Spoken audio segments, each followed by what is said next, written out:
ദൈവാത്മാവിൻ്റെ inspiration അനുസരിച്ച് ഞാൻ തന്നെ ഒരു ഫോർമേഷൻ കൊടുക്കുകയും ചെയ്ത, അല്ലെ രൂപീകരിക്കുകയും ചെയ്ത ഒരു മെസ്സേജായിരുന്നു ആ 4 യാമങ്ങൾ.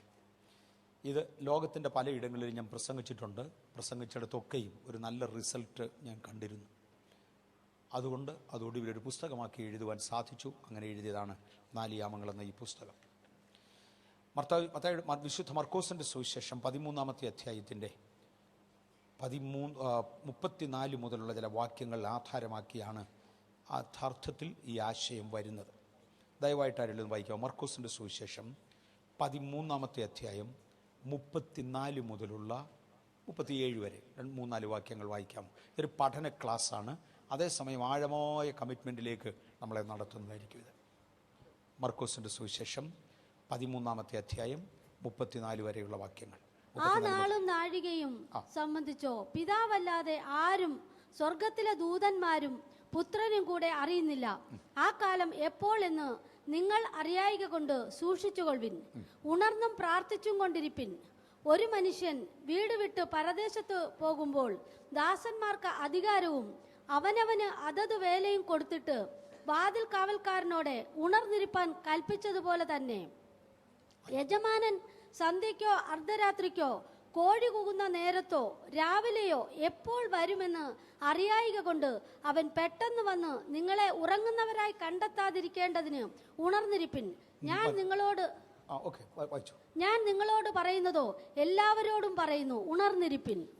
മതി. കർത്താവായ യേശു ക്രിസ്തുവിൻ്റെ മടങ്ങി വരവിനെ കുറിച്ച് യേശു തൻ്റെ ശിഷ്യന്മാരെ വിളിച്ച് അറിയിച്ച ശേഷം പറഞ്ഞു, എപ്പോൾ വരുമെന്നുള്ള കാര്യം പിതാവല്ലാതെ ഞാൻ പോലും അറിയുന്നില്ല, പുത്രൻ പോലും അറിയുന്നില്ല. അതുകൊണ്ട് ഒരു ഉപമ കൂടെ നിങ്ങൾ കേട്ടോണം. ഒരു മനുഷ്യൻ അല്ലെങ്കിൽ ഒരു രാജാവ് തൻ്റെ ദാസന്മാരെ വിളിച്ച് അവർക്ക് താലന്തുകൾ കൊടുത്തു, അധികാരങ്ങൾ കൊടുത്തു, കടമകൾ കൊടുത്തു. ഇത് 3 കൊടുത്ത ശേഷം ദൂരദേശത്തേക്ക് പോയി. പോകുമ്പോൾ വാതിൽ കാവൽക്കാരനോട് പറഞ്ഞു, നിന്റെ യജമാനൻ ഏതു സമയത്ത് വരുമെന്ന് അറിയായികയാൽ എല്ലാ സമയത്തും ഉണർന്നിരിക്കണം. സന്ധ്യായാമത്തിങ്കൽ വരാം, അർദ്ധരാത്രിയിൽ വരാം, കോഴി കൂകുന്ന യാമത്തിൽ വരാം, രാവിലെ വരാം, അഥവാ പ്രഭാതയാമത്തിൽ വരാം. ഏത് യാമത്തിലും മടങ്ങി വരാം. അതുകൊണ്ട് ഉണർന്നിരിക്കണം. 4 യാമങ്ങളെന്ന ആശയത്തിലേക്ക് വരുവാൻ കാരണം ഈ യേശുക്രിസ്തുവിൻ്റെ പ്രസ്താവനയാണ്. സന്ധ്യായാമം, അർദ്ധരാത്രിയുടെ യാമം, കോഴി കൂകുന്ന യാമം, പ്രഭാതയാമം എന്നിങ്ങനെ ഇന്നത്തെ ദൈവസഭയുടെ ആകമാനമുള്ള കാലയളവിനെ 4 യാമങ്ങളായി തിരിച്ചുകൊണ്ട് യേശു പറഞ്ഞ ഈ സൂചനയെ ആസ്പദമാക്കിയാണ് 4 യാമങ്ങൾ എന്ന ആശയത്തിൽ വരുന്നത്. കർത്താവായ യേശു ക്രിസ്തു തൻ്റെ ശിഷ്യന്മാരോട് പറഞ്ഞു, ഒരു മനുഷ്യൻ പരദേശത്തേക്ക് പോകുമ്പോൾ തൻ്റെ ഭൃത്യന്മാരെ വിളിച്ച്, ദാസന്മാരെ വിളിച്ച്, നാട്ടുകാരെ വിളിച്ചല്ല, തൻ്റെ ദാസന്മാരെ വിളിച്ച് അവർക്ക് താലന്തുകൾ കൊടുത്തു. നമ്മുടെ കർത്താവ് പോകുമ്പോൾ നമുക്ക് താലന്തുകൾ തന്നു വെച്ചാൽ പോയത്. നാട്ടുകാരന് കൊടുക്കാത്ത ഒന്ന് നമ്മുടെ തന്നു. താലന്തിൻ്റെ കൂടെ അവനവന് ജോലി കൊടുത്തു, അവനവന് ചില അധികാരങ്ങളും കൊടുത്തു. ഒരധികാരവും ഇല്ലാത്ത ഉത്തരവാദിത്വം വെറും അടിമത്വമായി മാറും. മറക്കരുത്, എനിക്കെൻ്റെ വീട്ടിൽ യാതൊരു അധികാരവുമില്ല, കുറേ ഉത്തരവാദിത്വം മാത്രമേ ഉള്ളെങ്കിൽ അതൊരു അടിമത്വം. ഈ ചർച്ചിനകത്ത് വരുന്ന ഒരാളിന് ഈ ചർച്ചിനെ കുറിക്കുന്ന യാതൊരു അധികാരവുമില്ല, ഒത്തിരി ഉത്തരവാദിത്വങ്ങളും കടമകളും ഉണ്ട്, അത് ചെയ്തേ പറ്റുമെന്ന് പറഞ്ഞാൽ അതൊരു അടിമത്വമാണ്, അതൊരു സാമാന്യ ജീവിതമല്ല. തിരിച്ചോ, എനിക്ക് അധികാരങ്ങൾ മാത്രമേ ഉള്ളൂ, യാതൊരു കടപ്പാടും ഉത്തരവാദിത്വവും ഇല്ലെന്ന് പറഞ്ഞാൽ അത് വെറും താന്തോന്നിത്വമാണ്. കർത്താവ് ഇത് രണ്ടും അംഗീകരിക്കത്തില്ല. ദൈവം ഇത് രണ്ടും ചെയ്യത്തില്ല. 3 കാര്യങ്ങൾ ഒരുമിച്ചേൽപ്പിച്ചു. 1, താലന്തേൽപ്പിച്ചു. ഇന്നതിനകത്തിരിക്കുന്ന ഞാനും നിങ്ങളും, നാളെ എന്നെ ശ്രദ്ധിക്കുന്നവരും ലോകത്തിൻ്റെ വിവിധ ഭാഗങ്ങളിൽ ശ്രദ്ധിക്കുന്നവരും ദൈവത്തിങ്കിൽ നിന്നും താലന്ത് പ്രാപിച്ചവരാണ് എന്ന് മറക്കരുത്. നമ്മുടെ താലന്ത് ഉപയോഗിക്കാൻ കർത്താവ് നമ്മളോട് ആവശ്യപ്പെട്ടു. ആ കൂട്ടത്തിൽ തന്നെ ചില അധികാരങ്ങൾ ഏൽപ്പിച്ചു. നിങ്ങൾ പോകുമ്പോൾ നിങ്ങൾക്ക് ചിലത് ചെയ്യാം, ഞാൻ നിങ്ങളെ ചിലത് ചുമതലപ്പെടുത്തുന്നു, ഞാൻ നിങ്ങളെ അധികാരപ്പെടുത്തുന്നു. 3, നമുക്ക് കുറേ കടമകളും ഉത്തരവാദിത്വങ്ങളും ഉണ്ട്. ഞാൻ ദൈവസഭയുടെ അംഗമാണെന്ന് പറഞ്ഞുകൊണ്ടിരിക്കുന്ന ഗുഡ്, അത് നമുക്കുണ്ട്. ആ കൂട്ടത്തിൽ ചില ഉത്തരവാദിത്വങ്ങളും കൂടെ കർത്താവ് തന്നിട്ടുണ്ട്. ഇന്നത് നിങ്ങൾ ചെയ്തിരിക്കണം. ഇതെല്ലാം കൂടെ ഏൽപ്പിച്ച ശേഷം നമുക്ക് ഇത് കിട്ടിയത്, വാതിൽ കാവൽക്കാരനോട് പറഞ്ഞു, നിന്റെ യജമാനൻ ഏത് നാഴികയ്ക്ക് തിരിച്ചു വരുമെന്ന് അറിയാത്തതിനാൽ സദാസമയവും ഉണർന്നിരിക്കേണ്ട സമയത്തെ യേശു ഒന്നുകൂടെ ഓർപ്പിച്ചു. അതിൽ യേശു പറഞ്ഞു, ഒന്നുകൂടെ ഓർമ്മിപ്പിക്കട്ടെ, സന്ധ്യായാമത്തിങ്കൽ വരാം, സന്ധ്യയ്ക്ക് വരാം, അർദ്ധരാത്രിയുടെ യാമത്തിൽ വരാം, കോഴി കൂകുന്ന യാമത്തിൽ വരാം, രാവിലെ പ്രഭാതയാമത്തിൽ വരാം. 4 യാമങ്ങൾ. റോമൻ ഗവൺമെൻറ് ഇസ്രയേൽ ഭരിക്കുന്ന കാലത്താണ് യേശു ഈ പ്രസ്താവന പറഞ്ഞത്. റോമൻ ഗവൺമെൻറ് അന്നൊരു രാത്രിയെ 3 യാമങ്ങളായി വേർതിരിച്ചിരുന്നു. എന്ന് പറഞ്ഞാൽ രാത്രിയിൽ 3 പ്രാവശ്യം പട്ടാളക്കാർ കാവൽ മാറി നിൽക്കും. പോലീസ് ബീറ്റ് 3 പ്രാവശ്യങ്ങളിൽ ഡ്യൂട്ടി മാറി ചെയ്യും. ഒരു രാത്രിക്ക് 12 മണിക്കൂറാണ്. ആ 12 മണിക്കൂർ 3 യാമങ്ങളായി തിരിച്ചാൽ 4 മണിക്കൂർ വീതമുള്ള ഷിഫ്റ്റാണ്, വാച്ചാണ് അന്നത്തെ റോമൻ ഗവൺമെൻറ് അവരുടെ പട്ടാളത്തിന് കൊടുത്തിരുന്നത്. ഇസ്രയേലാകട്ടെ 3 മണിക്കൂർ വീതമുള്ള 4 വാച്ചുകളായി വേർതിരിച്ചു. അവയെയാണ് യാമങ്ങൾ എന്ന് വിളിക്കുന്നത്. 3 മണിക്കൂർ വീതമുള്ള 4 യാമങ്ങൾ. വൈകുന്നേരം 6 മണി മുതൽ 9 മണി വരെയുള്ള 3 മണിക്കൂറിനെ ഒന്നാമത്തെ വാച്ച് കാവൽ കാക്കും. 9 മുതൽ 12 വരെയുള്ള സമയത്തെ രണ്ടാമത്തെ വാച്ച് കാവൽ കാക്കും. പിന്നെ 12 മുതൽ 3 വരെ, 3 മുതൽ രാവിലെ 6 വരെ ഒരു രാത്രിയെ 4 യാമങ്ങളായി ഇസ്രയേൽ പഠിപ്പിച്ചിരുന്നു. യേശു ഇതേ ആശയത്തിൽ നിന്നുകൊണ്ടാണ് പറയുന്നത്, സന്ധ്യയ്ക്കോ അർദ്ധരാത്രിക്കോ കോഴി കൂകുന്ന യാമത്തിലോ പ്രഭാതയാമത്തിലോ. ആ യാമങ്ങളുടെ പേരിട്ടിരുന്നത് ഇങ്ങനെയാണ്. 6 മുതൽ 9 വരെയുള്ള സമയത്തെ, വൈകിട്ടത്തെ സമയത്തെ സന്ധ്യായാമം എന്ന് വിളിച്ചു. രാത്രിയിൽ 9 മുതൽ 12 വരെയുള്ള യാമത്തെ അർദ്ധരാത്രിയുടെ യാമം, പാതിരാത്രിയുടെ യാമം എന്ന് വിളിച്ചു. 12 മണി മുതൽ വെളുപ്പിനെ 3 മണി വരെയുള്ള സമയത്തെ കോഴി കൂകുന്ന യാമം എന്ന് വിളിച്ചു. സത്യത്തിൽ അധികം കോഴികൾ അന്നേരം കൂകാറില്ല. പാതിരായിക്കൊരു കോഴി കൂകി നിർത്തും. പിന്നെ വെളുപ്പംകാലത്തൊരു കോഴി കൂക്കലുണ്ട്. ഈ ആദ്യവും അന്ത്യവും ചേർത്ത് 2 കോഴികൾ കൂകുന്നതിനാൽ അതിനെ കോഴി കൂകുന്ന യാമം എന്ന് യേശു വിളിച്ചു. 4-ാം യാമം പ്രഭാതയാമമാണ്. 3 മണി കഴിഞ്ഞാൽ പിന്നെ അങ്ങോട്ട് കോഴികൾ കൂകിക്കൊണ്ടിരിക്കും. സത്യത്തിൽ പ്രഭാതയാമത്തിലാണ് കൂടുതൽ കോഴികൾ കൂകുന്നത്. എന്നാൽ ഒരു ലോങ് ഗ്യാപ്പിൽ ആരെങ്കിലും പാതിരാക്കോഴി ഒന്ന് കൂകും 12 മണിക്ക്.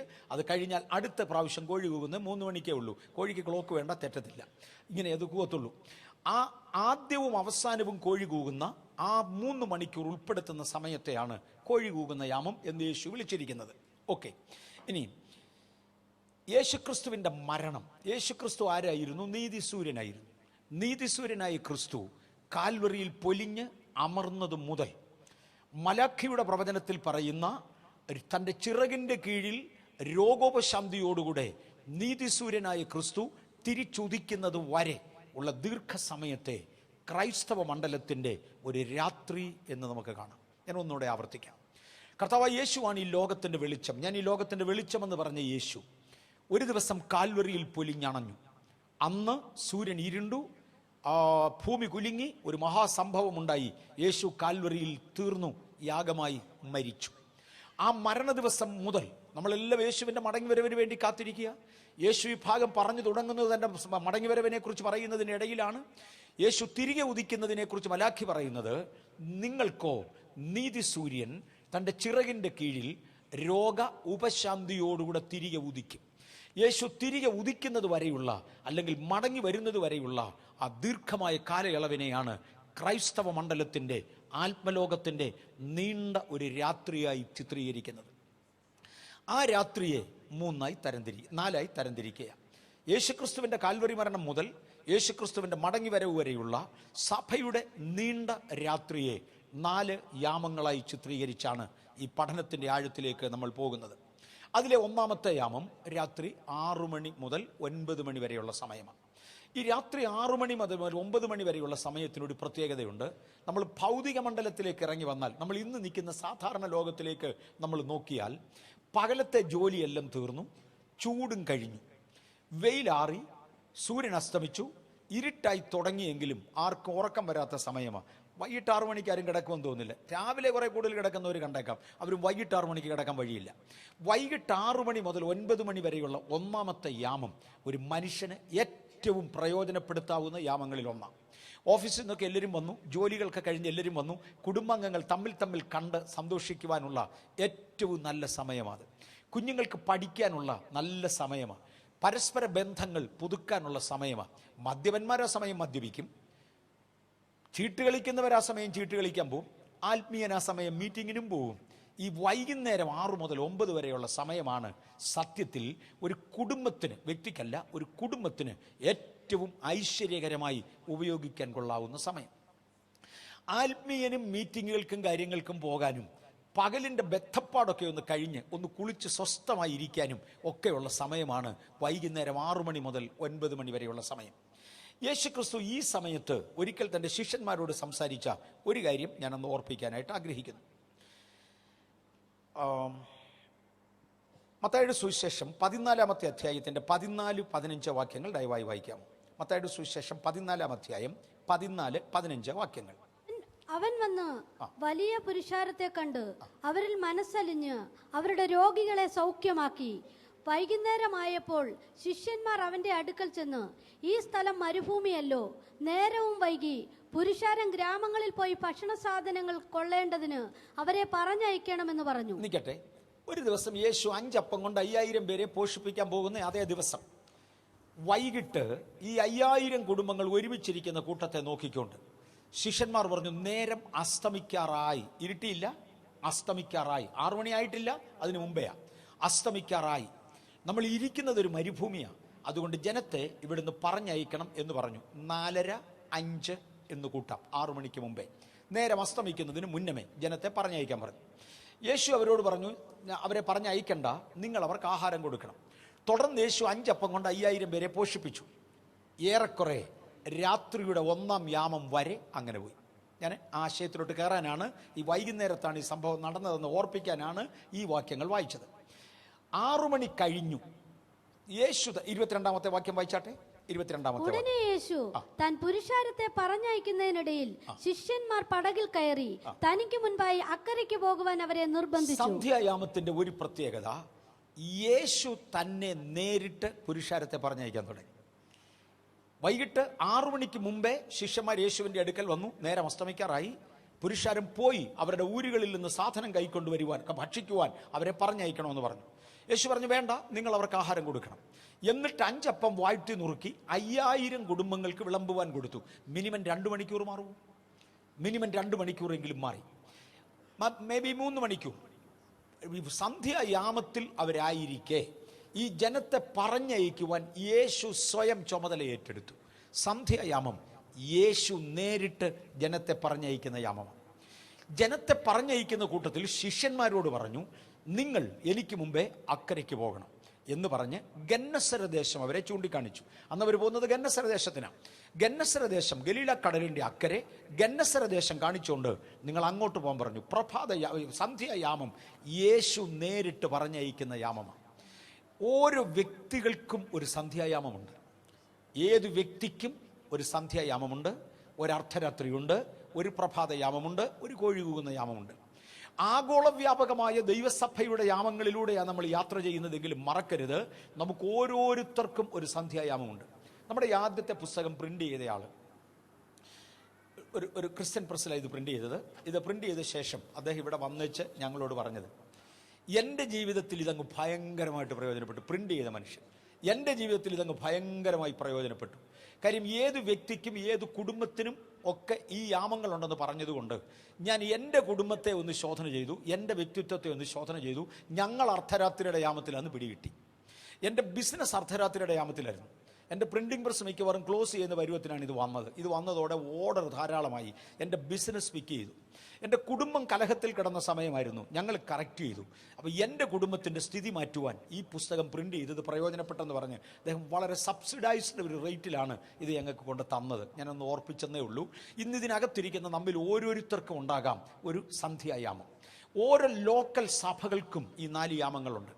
ഓരോ കൂട്ടായ്മകൾക്കും ഈ 4 യാമങ്ങളുണ്ട്. ഇതിലെ 1-ാം യാമത്തിൻ്റെ പ്രത്യേകത യേശു നേരിട്ട് ഇടപെടുന്ന യാമമാണ്. വിശന്നവനെ തൃപ്തനാക്കി, ആവശ്യമുള്ളവർക്ക് നൽകി, ഓരോരുത്തർക്കും തൃപ്തിയാക്കി പറഞ്ഞയച്ചു. ഈ 5 അപ്പം കൊണ്ട് 5000 പേരെ പോഷിപ്പിക്കുമ്പോൾ മറക്കരുതാത്തൊരു കാര്യമുണ്ട്. എല്ലാവരുടെയും ടേസ്റ്റ് ഒന്നല്ല. കൊണ്ടുവന്ന അപ്പം എല്ലാം ഒരുപോലെ ആണെങ്കിലും എല്ലാവരുടെയും ടേസ്റ്റ് ഒരുപോലല്ല. ഞങ്ങളുടെ വീട്ടിൽ ചിലപ്പോൾ ഞങ്ങൾ ആലോചിക്കുക, എല്ലാം കൂടെ ഞങ്ങൾ 10 മെമ്പേഴ്സേ ഉള്ളൂ, കൊച്ചുമക്കൾ ഉൾപ്പെടെ, അപ്പൂപ്പനും അമ്മൂമ്മയും മുതൽ കൊച്ചുമക്കൾ വരെ എല്ലാം കൂടെ ഞങ്ങൾ 10 മെമ്പേഴ്സേ ഉള്ളൂ. ആ 10 പേരെയും കൂടെ തൃപ്തിപ്പെടുത്തുന്ന യാതൊരു ആഹാരം ഇന്ന് വരെ ഉണ്ടായിട്ടില്ല. എനിക്ക് ചോറായിരിക്കും ഇഷ്ടം, ആ പരുവത്തിന് വേറൊരു പറയും എനിക്ക് ബിരിയാണിയാണ് ഇഷ്ടം. ശരി, അപ്പോഴാണ് 3-ാം തലമുറ എനിക്ക് പീസയാണ് ഇഷ്ടം. എന്നെ എടുക്കും, എന്നെ ഉണ്ടാക്കും. 10 പേരുള്ള ഒരു വീട്ടിൽ 3 തലമുറകളിൽ എല്ലാവർക്കും കൂടെ തൃപ്തിയുള്ള ഒരാഹാരവും ഇല്ല. ഒരാൾ പറയും ഉപ്പ് കൂടുതൽ വേണം, വേറൊരാൾ പറയും ഉപ്പ് കുറവ് വേണം. നമ്മളങ്ങ് മാനേജ് ചെയ്യും. പക്ഷെങ്കിൽ തൃപ്തിയാകണമെങ്കിൽ ബുദ്ധിമുട്ടാണ്. യേശു 5000 കുടുംബങ്ങളെ ഒരുമിച്ച് തൃപ്തീകരിച്ചെങ്കിൽ എന്തൊക്കെയാണ് നടന്നതെന്ന് പലരുടെയും ജീവിതത്തിൽ, നമ്മുടെ എല്ലാം ജീവിതത്തിൽ ദൈവവുമായി ബന്ധപ്പെടുമ്പോൾ ഉണ്ട് ഒരു സന്ധ്യായാമം. ജീവിതത്തിൽ ഒരു സംതൃപ്തി, ദൈവത്തെ കണ്ടുമുട്ടിയതിൻ്റെ ആഹ്ലാദം, മുന്നോട്ട് പോകാൻ ഒരു നിർബന്ധം. എനിക്കിതുപോലെ രക്ഷിക്കപ്പെട്ടു, എനിക്ക് വല്ലതുമൊക്കെ ചെയ്യണം. ഒരാൾ പറഞ്ഞ് എനിക്ക് പ്രസംഗിക്കാൻ പഠിക്കണം, വേറൊരാൾ പറഞ്ഞ് എനിക്ക് പ്രാർത്ഥിക്കാൻ പഠിക്കണം, പിന്നെ ഒരാൾ പറഞ്ഞ് എനിക്ക് ഉപവസിക്കണം, എനിക്ക് കർത്താവിന് വേണ്ടി എന്തെങ്കിലും ചെയ്യണം, കർത്താവിന് വേണ്ടി ദാനം ചെയ്യണം, കൊടുക്കണം, അധ്വാനിക്കണം, ചെയ്യണം. നിർബന്ധം നമ്മുടെ മേലെ അനുഭവപ്പെടുന്ന, യേശു നേരിട്ട് തൃപ്തീകരിച്ച് പറഞ്ഞയക്കുന്ന ഒരു സന്ധ്യായാമം എല്ലാവർക്കും ഉണ്ട്. ഇന്നിതിനകത്തിരിക്കുന്ന ചിലർ ഇന്നും ആ സന്ധ്യായാമത്തിലായിരിക്കാം. അത് തുടരുവാൻ കർത്താവ് നിങ്ങൾക്ക് കൃപ തരട്ടെ. ഈ സന്ധ്യായാമത്തിൽ ചെയ്തു തീർക്കാവുന്ന ജോലികൾ ദയവായി വേഗത്തിൽ ചെയ്തു തീർക്കുക. വൈകുന്നേരം 6 മണി മുതൽ 9 മണി വരെയുള്ള സമയം ജോലികൾ ചെയ്തു തീർക്കാൻ വെക്കുന്ന സമയമാണ്. അത് കഴിഞ്ഞാൽ ഒരു 11 ചെയ്യാവുന്ന കണ്ടാൽ പലരും കുഴഞ്ഞു പോകും. വെളുപ്പിനെ 3 മണിക്കാട്ടെന്ന് കണ്ടാൽ പലരും തളർന്നു പോകും. എന്നാൽ ആരംഭയാമം ഒക്കുന്നിടത്തോളം ചെയ്യാവുന്ന സമയമാണ്. ഈ ആരംഭയാമത്തിൽ യേശു ശിഷ്യന്മാരോട് പറഞ്ഞു, നിങ്ങൾ എനിക്ക് മുൻപേ അക്കരയ്ക്ക് പോകണം. മറ്റുള്ളവരെ പറഞ്ഞയച്ചു. യേശു പറഞ്ഞയക്കുന്ന യാമമാണ് ആ ആരംഭരാത്രി. നമ്മൾ രക്ഷിക്കപ്പെട്ട സമയം, നമ്മൾ സുവിശേഷം കേട്ട സമയം, പരിശുദ്ധാത്മാവ് നമ്മോട് ഇടപെട്ട സമയം, പെട്ടെന്ന് ചൂടിന് ബൈബിൾ സ്കൂളിൽ പോയി ചേർന്ന കാലം, ഇങ്ങനെ പലതും വേദപുസ്തകം പഠിക്കാൻ സിസ്റ്റമാറ്റിക്കായിട്ട് തുടങ്ങിയ കാലം, ഞാൻ ഒരു ശുശ്രൂഷയ്ക്ക് വേണ്ടി ആഗ്രഹിച്ച കാലം. ഈ സമയം സന്ധ്യായാമം വളരെ പ്രധാനപ്പെട്ടതാണ്. അന്നേരം യേശു ശിഷ്യന്മാരോട് പറഞ്ഞു, ഞാൻ നിങ്ങൾക്കൊരു ലക്ഷ്യം തരാം, ആ ലക്ഷ്യത്തിലേക്ക് പോകുക. സന്ധ്യായാമത്തിങ്കൽ എങ്ങനെ നന്നാകണം, ഒത്തിരി കാര്യം ചെയ്യണമെന്നും പറഞ്ഞ് നാട്ടുകാർ പിരിഞ്ഞു പോകുമ്പോൾ താലന്തുകളും അധികാരങ്ങളും കടമകളും പ്രാപിച്ചവർക്ക് തമ്പുരാൻ ഒരു ലക്ഷ്യം കൊടുക്കും. നിങ്ങൾ എനിക്ക് മുമ്പായി ഗന്നസരദേശത്തേക്ക് പോകുക. ഇന്ന് ലക്ഷ്യം പ്രാപിച്ചവർക്കായി സ്തോത്രം. ഒത്തിരി പേര് ഉണർത്തപ്പെട്ടു. ഞാൻ പണ്ട് പോയ സഭയിൽ ഇപ്പോൾ പോകുന്നില്ല, പണ്ട് ആരാധിച്ച പോലെ ഇപ്പോൾ ആരാധിക്കുന്നില്ല, പണ്ടടിച്ച പോലെ ഇപ്പോൾ കൈയടിക്കുന്നില്ല. ഭയങ്കര വ്യത്യാസമാണ്. എന്താ ലക്ഷ്യം? അങ്ങനൊന്നും ഇല്ല, അങ്ങ് ഓടുക. ഇതിൽ കവിഞ്ഞ് ലക്ഷ്യമൊന്നുമില്ല. എന്നാൽ ഇതിനകത്തിരിക്കുന്നതിൽ ലക്ഷ്യമുള്ളവർക്കായി ദൈവത്തെ സ്തുതിക്കുന്നു. ശിഷ്യന്മാർക്ക് തന്നൊരു ലക്ഷ്യം കൊടുത്തേച്ച് പറഞ്ഞു, അക്കരയ്ക്ക് പോകും, എനിക്കൊരു ലക്ഷ്യമുണ്ട്. വരുന്ന വർഷത്തെ ചർച്ചിൻ്റെ കലണ്ടർ പ്രിന്റ് ചെയ്യുന്ന കൂട്ടത്തിൽ ചർച്ചിൻ്റെ വിഷൻ എന്താണ്, ചർച്ചിൻ്റെ ഗോൾ എന്താണ്, ഇതൊക്കെ കൂടെ ചേർത്ത് പ്രിന്റ് ചെയ്യണം എന്ന് സുനിൽ എന്നോട് പറഞ്ഞു. ഇറ്റ്സ് ഗുഡ് പറഞ്ഞ് അവർ അവരത് ചെയ്തുകൊണ്ടിരിക്കുക. ഞാൻ പറഞ്ഞു ഇറ്റ്സ് ഗുഡ്. എന്നെ വിളിച്ചപ്പോൾ ദൈവം എൻ്റെ മുമ്പിൽ വെച്ച ഒരു ലക്ഷ്യം എൻ്റെ ഓർമ്മയിലുണ്ട്. We never would like to compromise. ഒരിക്കലും അതിൽ നിന്ന് കോംപ്രമൈസ് ചെയ്യാൻ താല്പര്യപ്പെടുന്നില്ല.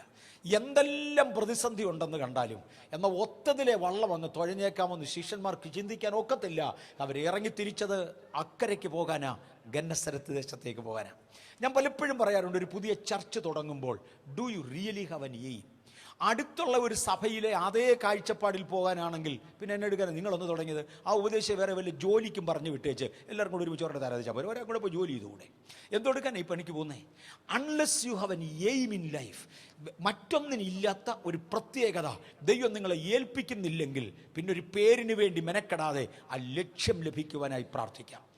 ഈ പലപ്പോഴും ചർച്ച് സ്പ്ലിറ്റിനകത്തും സഭയ്ക്കകത്തുണ്ടാകുന്ന പ്രശ്നങ്ങൾക്കകത്തും ഞാൻ വളരെ ആലോചിച്ച് നോക്കിയിട്ട് അങ്ങേപ്പുറത്തവൻ കാണിച്ച പോലെ തന്നെ ഇങ്ങേപ്പുറത്തും കാണിക്കണം.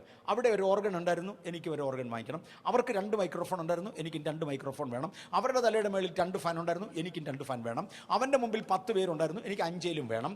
അവന് ദശാംശം കിട്ടും, അതതിൻ്റെ അവസാനത്തെ കാര്യം. അവൻ്റെ കുറേ കാശ് കിട്ടി, എനിക്കും കുറേ കാശ് കിട്ടും. അവനെ പാസ്റ്റർ എന്ന് വിളിക്കും, എന്നെ ആരെങ്കിലും ഒക്കെ പാസ്റ്റർ എന്ന് വിളിക്കണം.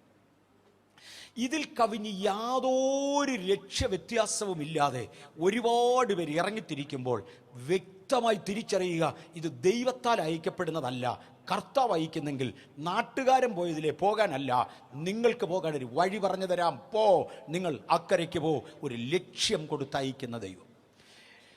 ജീവിതത്തിൽ ലക്ഷ്യം പ്രാപിച്ചവർക്കായി സ്തോത്രം, ജീവിതത്തിൽ ടാർഗറ്റ് ഉള്ളവർക്കായി സ്തോത്രം.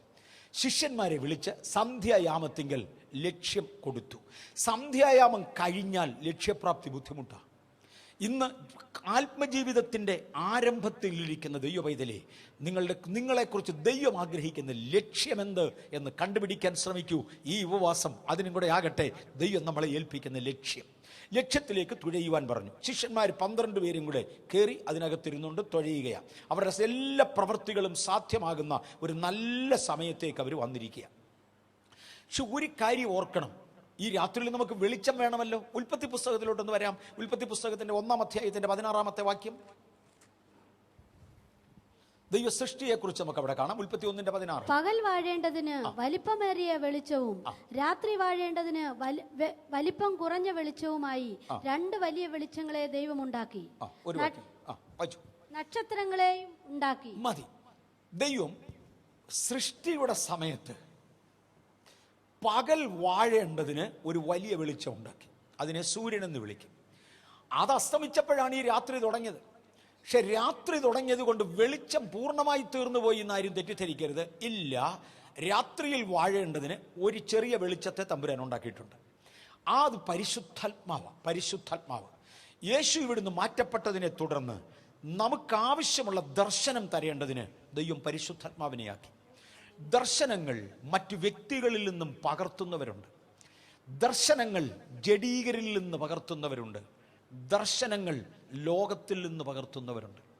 ആത്മലോകത്തിൽ നിന്ന് മൊത്തത്തിൽ ഉപയോഗിക്കുന്ന ഒരു ടേമാണ് എ മെൻഡർ. ഒരു നല്ല ആശയമാണ്, മനസ്സിലാകുന്നവർക്ക് വേണ്ടി ഒരു നല്ല ആശയമാണ്. പക്ഷെ ഈ മെൻഡർ എന്നുള്ള പദം ആദ്യം കൊണ്ടുവന്ന് ആരാന്നറിയാം?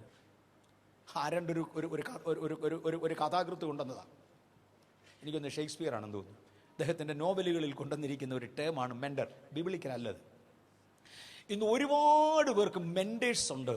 ആരും ദൈവത്തിങ്കിൽ നിന്ന് പ്രകാശിക്കുന്നവരല്ല, ലോകപ്രകാരമുള്ളവരാ. അവൻ്റെ ഉടുപ്പ്, ഇവൻ്റെ നടപ്പ്, മറ്റവൻ്റെ ടൈ, ഇങ്ങപ്പുറത്തവൻ്റെ കാറ്, മറ്റവൻ്റെ ബംഗ്ലാവ്. ഇതാണ് അനേകരുടെ ലക്ഷ്യമായി മാറിയത്. ദൈവം സൃഷ്ടിച്ചത് പകൽ വാഴുവാൻ ഒരു സൂര്യൻ.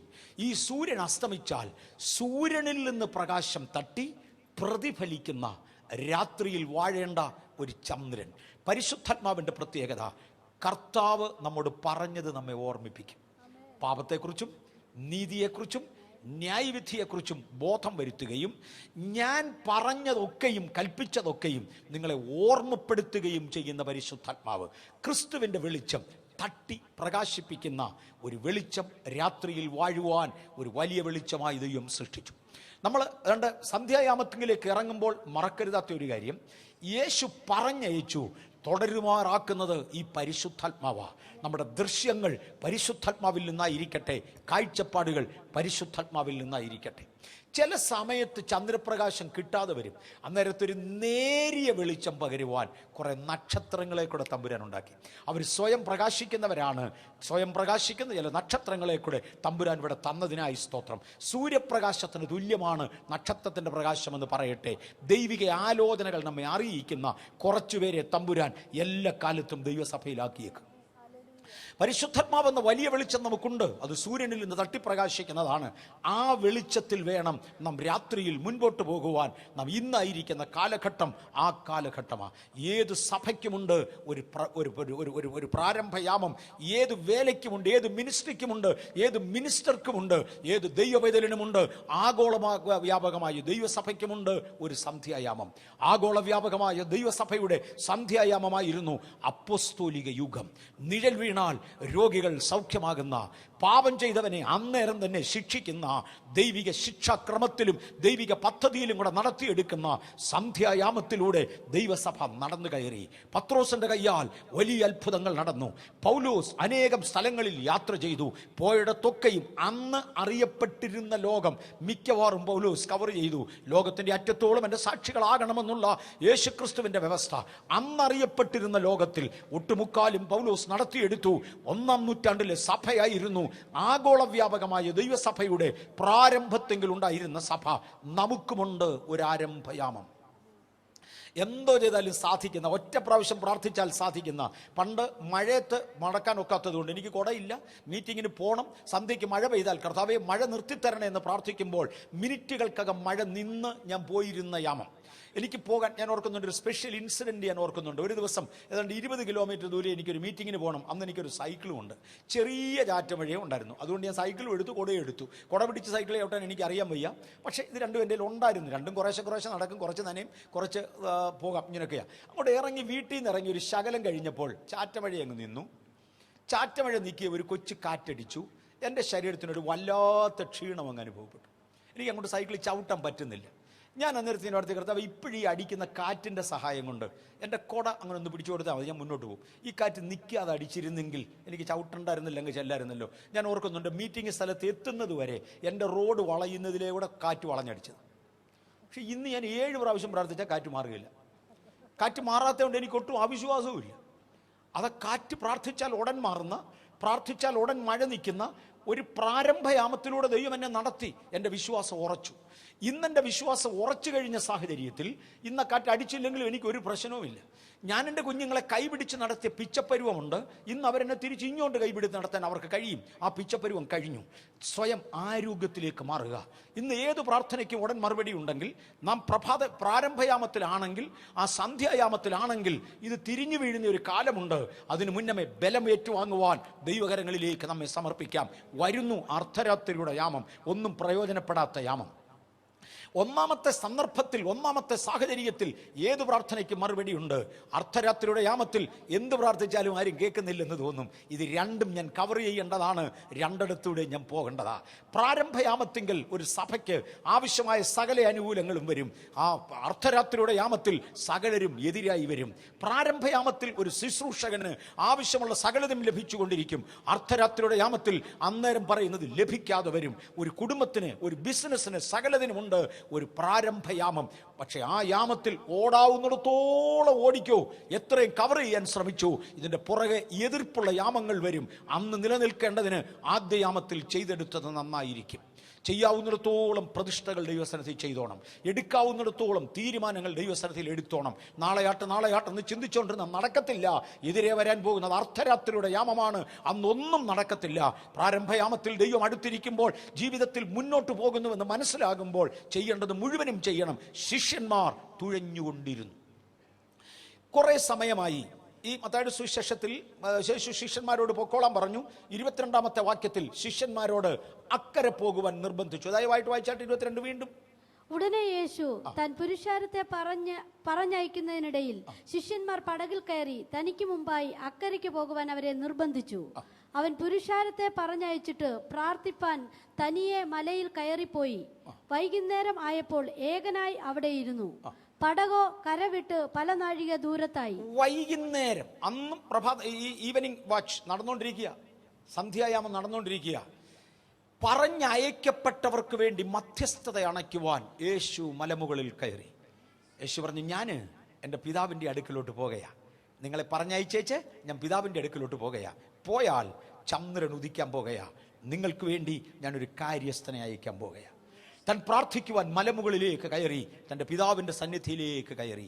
നമുക്ക് വേണ്ടി മധ്യസ്ഥനായ വെളിച്ചമായ പരിശുദ്ധാത്മാവ് ഇറങ്ങി വന്നു. യേശു അവിടെ പ്രാർത്ഥിച്ചു കൊണ്ടിരിക്കുന്നു. നമുക്ക് വേണ്ടി ഇന്നും അഭയയാചന ചെയ്തുകൊണ്ടിരിക്കുന്നു. പടകോ കരവിട്ട് പല നാഴിക ദൂരത്തായി. മുന്നോട്ട് യാത്ര ചെയ്യാവുന്നിടത്തോളം യാത്ര ചെയ്തു. വായിച്ചതാവട്ടെ.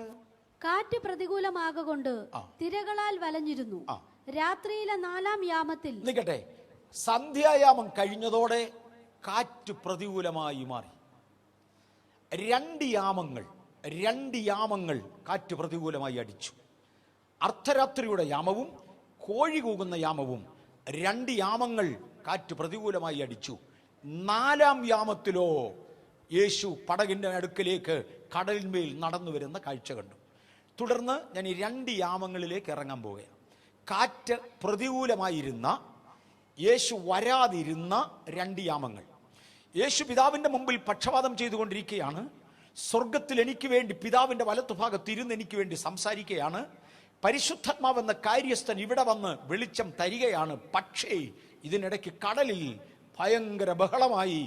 പടക് തിരകളാൽ വലഞ്ഞു. യേശു ശിഷ്യന്മാരോട് അക്കരയ്ക്ക് നീന്താനല്ല ആവശ്യപ്പെട്ടത്, ആ പടകിൽ കയറി അക്കരയ്ക്ക് പോകാനാണ്. ഒരു ഭയങ്കര ആഴമുള്ള സ്റ്റേറ്റ്മെന്റ്സ് ആയത്. കടലിലെ ഉപ്പുവെള്ളത്തിൻ്റെ അകത്തൂടെ പോകുമ്പോൾ ആ ഉപ്പുവെള്ളവുമായി നിങ്ങൾ തൊടാതെ നിങ്ങളെ വേർവിരിക്കുന്ന വേർപാടിൻ്റെ സ്ഥലമാണ് സഭ. അതാ പടക്. ഞാനിതിൻ്റെ ഗൗരവത്തിലോട്ട് കയറുക. ഇതിനു മുമ്പ് ഈ ആശയത്തിൽ ചിന്തിച്ചിട്ടില്ലാത്തവർ ഇളകി ചിന്തിക്കാൻ വേണ്ടി. നിങ്ങൾ പോകുന്നത് കടലിലെ ഉപ്പുവെള്ളത്തിൻ്റെ അകത്തൂടെ. പക്ഷെ ഈ വെള്ളം നിങ്ങളെ മുക്കിക്കളഞ്ഞാൽ നിങ്ങൾ രക്ഷപ്പെടത്തില്ല. അതിനകത്ത് ജീവിക്കേണ്ട മത്സ്യങ്ങൾക്ക് ഇത് നല്ലതാണെങ്കിലും കരയിൽ ജീവിക്കേണ്ട നിങ്ങൾക്ക് ഈ കടലിലെ ഉപ്പുവെള്ളം ശരിയാകുകയില്ല. അതുകൊണ്ട് കടലിലെ ഉപ്പുവെള്ളത്തിൽ നിന്ന് നിങ്ങളെ രക്ഷിക്കേണ്ടതിന് വേണ്ടി ഉപ്പുവെള്ളത്തിനും നിങ്ങൾക്കും ഇടയിൽ ഒരു വേർപാട് വേണം. ഇതാണ് ദൈവത്തിൻ്റെ തിരുസഭ പടകിൽ കയറ്റി അക്കരയ്ക്ക് പോകാനായിട്ട് അയച്ചു. ഇന്ന് നമ്മളൊന്ന് ശ്രദ്ധിച്ചോണേ, നമ്മൾ പോകുന്നത് ഈ ലോകത്തിൽ കൂടെ ആണെങ്കിലും ഈ ലോകം നമ്മളെ തൊടരുത്. ഇത് നമ്മളെ തൊട്ടുപോയെങ്കിൽ നമ്മുടെ പടക് മുങ്ങിയത് തന്നെ. നമ്മുടെ പടകിനകത്ത് ലോകം കയറാതെ, ഉപ്പുവെള്ളം കയറാതെ സൂക്ഷിക്കുവാൻ ദൈവകരങ്ങളിലേക്ക് ഏൽപ്പിക്കാം. മുങ്ങിയ പടകുകൾ ധാരാളമുണ്ട്. പക്ഷെ മുങ്ങാതെ പോകുവാൻ തമ്പുരാൻ നമുക്ക് കൃപ തരട്ടെ. പടകിൽ കയറ്റി കടലിലൂടെ യാത്ര ചെയ്യാൻ അയച്ചു. രാത്രിയിൽ തിരകളാൽ വലഞ്ഞു.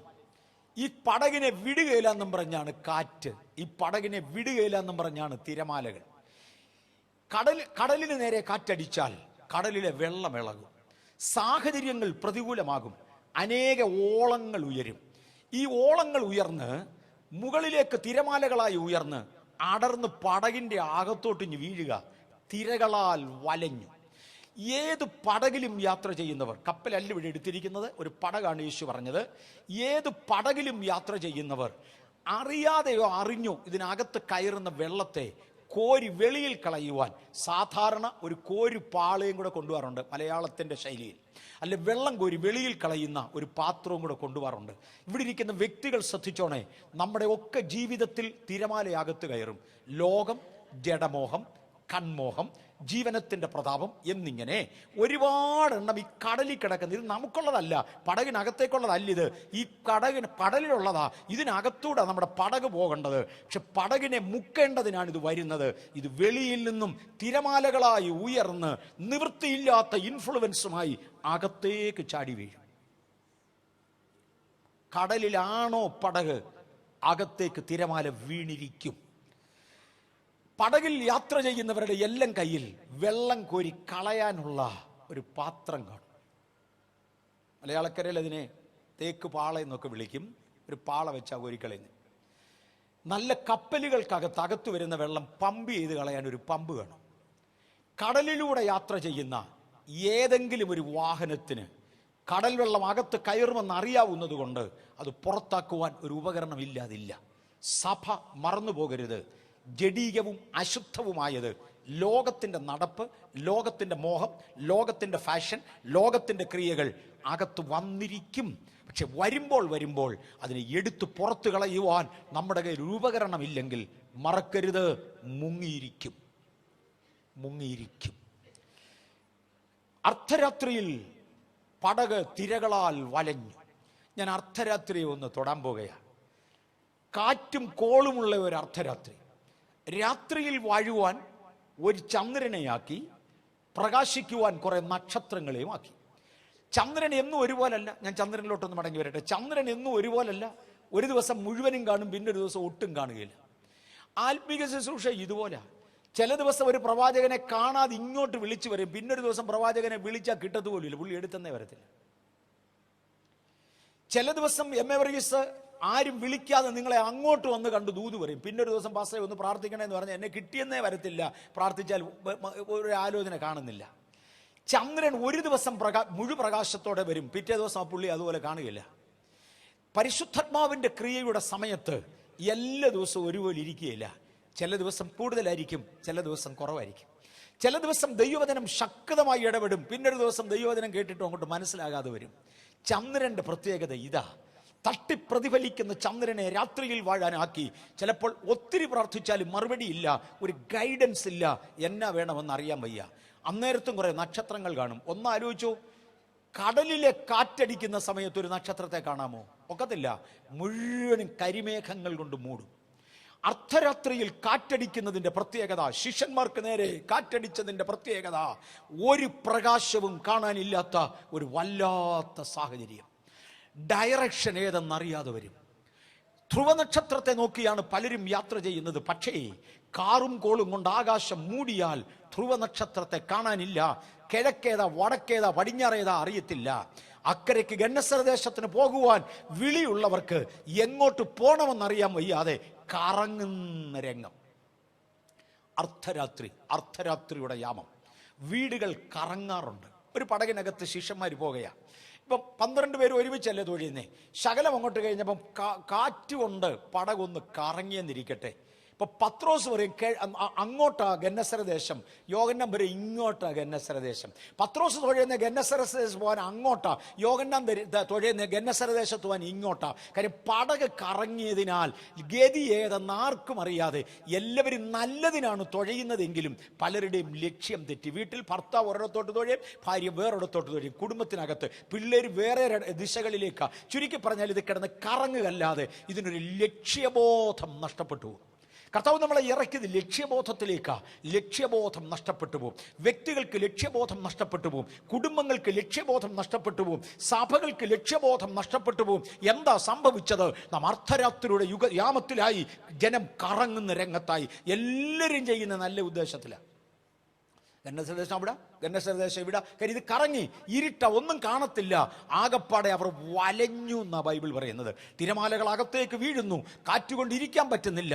പടക് മുങ്ങുമോ എന്നവർക്ക് സംശയമായി. ഞങ്ങളിത് പോകുമോ അതോ സഭ പൂട്ടുമോ എന്നറിയത്തില്ല, കുടുംബം പൊളിയുമോ എന്നറിയത്തില്ല, ജീവിതം വിജയിക്കുമോ എന്നറിയത്തില്ല, ഇനി ക്രിസ്ത്യാനിയായി തുടരണോ എന്നറിയത്തില്ല, ദൈവവേദലായി മുന്നോട്ട് പോണോ എന്നറിയത്തില്ല.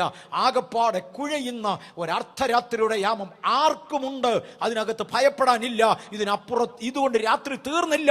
നീതിസൂര്യൻ ഇതിനപ്പുറത്ത് ഉദിച്ചിരിക്കും. ഞാൻ ഒന്നുകൂടെ ഓർപ്പിക്കട്ടെ, സന്ധ്യായാമത്ത് പോകാവുന്നിടത്തോളം പോകും. ഇതിനപ്പുറത്തൊരു അർദ്ധരാത്രിയുണ്ട് സകലർക്കും. യേശുവിൻ്റെ വായ യേശു പറഞ്ഞതാ, ഒരർദ്ധരാത്രിയുണ്ട്. ഏത് കുടുംബത്തിനുമുണ്ട്, ഏത് വ്യക്തിക്കുമുണ്ട്, ഏത് സഭയ്ക്കുമുണ്ട്. ഞാൻ അർദ്ധരാത്രിയിലേക്ക് ഇറങ്ങാൻ പോകാം. ആഗോളവ്യാപകമായ ദൈവസഭ അർദ്ധരാത്രിയിലെത്തി. ആഗോളവ്യാപകമായ ദൈവസഭ, ലോകത്തിന്റെ 5 വൻകരകളിലായി ഇന്ന് കാണുന്ന ദൈവസഭ അർദ്ധരാത്രിയുടെ യാമത്തിലെത്തി. ആകപ്പാടെ ലക്ഷ്യം കുറഞ്ഞു. ഒരു കൂട്ടർ പറഞ്ഞ് അങ്ങോട്ട് തുഴയാൻ, റോമൻ കത്തോലിക്കർ പറഞ്ഞ് ഇതാ മെതേഡ്, CSIക്കാർ പറഞ്ഞ് അതാ മെതേഡ്, മർത്തോമക്കാർ പറഞ്ഞ് ഇതാ മെതേഡ്, പെന്തക്കോസുകാർ പറഞ്ഞ് മറ്റേതാ മെതേഡ്. ഞാൻ പറയുന്നു ഇതൊന്നുമല്ല, വേറൊന്നാ മെതേഡ്. കാര്യം ആകപ്പാടെ അർദ്ധരാത്രിയുടെ യാമത്തിൽ എല്ലാവർക്കും തമ്മിൽ അണ്ടർസ്റ്റാൻഡിങ് മാറി. എല്ലാവരുടെയും ഉദ്ദേശം നല്ലതാണെങ്കിലും ലക്ഷ്യം കിട്ടാതെ വന്നതിനാൽ അങ്ങോട്ടും ഇങ്ങോട്ടും മാറി തുഴഞ്ഞു. ഈ സമയത്ത് കാറ്റൊന്ന് ശാന്തമാകത്തില്ല. കാറ്റുയർന്നുയർന്നു വരിക, തിരമാലകൾ വളരെയധികം ഉയരുകയാണ്. വെളിയിലത്തെ ഉപ്പുവെള്ളം സഭയുടെ അകത്തേക്ക് വീണു.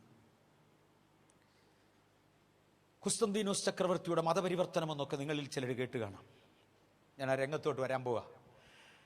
ക്രിസ്ത്യാനിയെ 1-ാമത്തെ നൂറ്റാണ്ട് മുതൽ ശക്തമായി പീഡിപ്പിച്ചുകൊണ്ടിരുന്നു. ലോക ഗവൺമെന്റുകൾ അവരെ പീഡിപ്പിച്ചുകൊണ്ടിരുന്നു. ആ പീഡയിൽ അവർ ചിതറി. അവർ പോയിടത്തെല്ലാം വചനം പ്രസംഗിച്ചുകൊണ്ട് പോയി. ഒത്തിരി പേരെ അറസ്റ്റ് ചെയ്തു.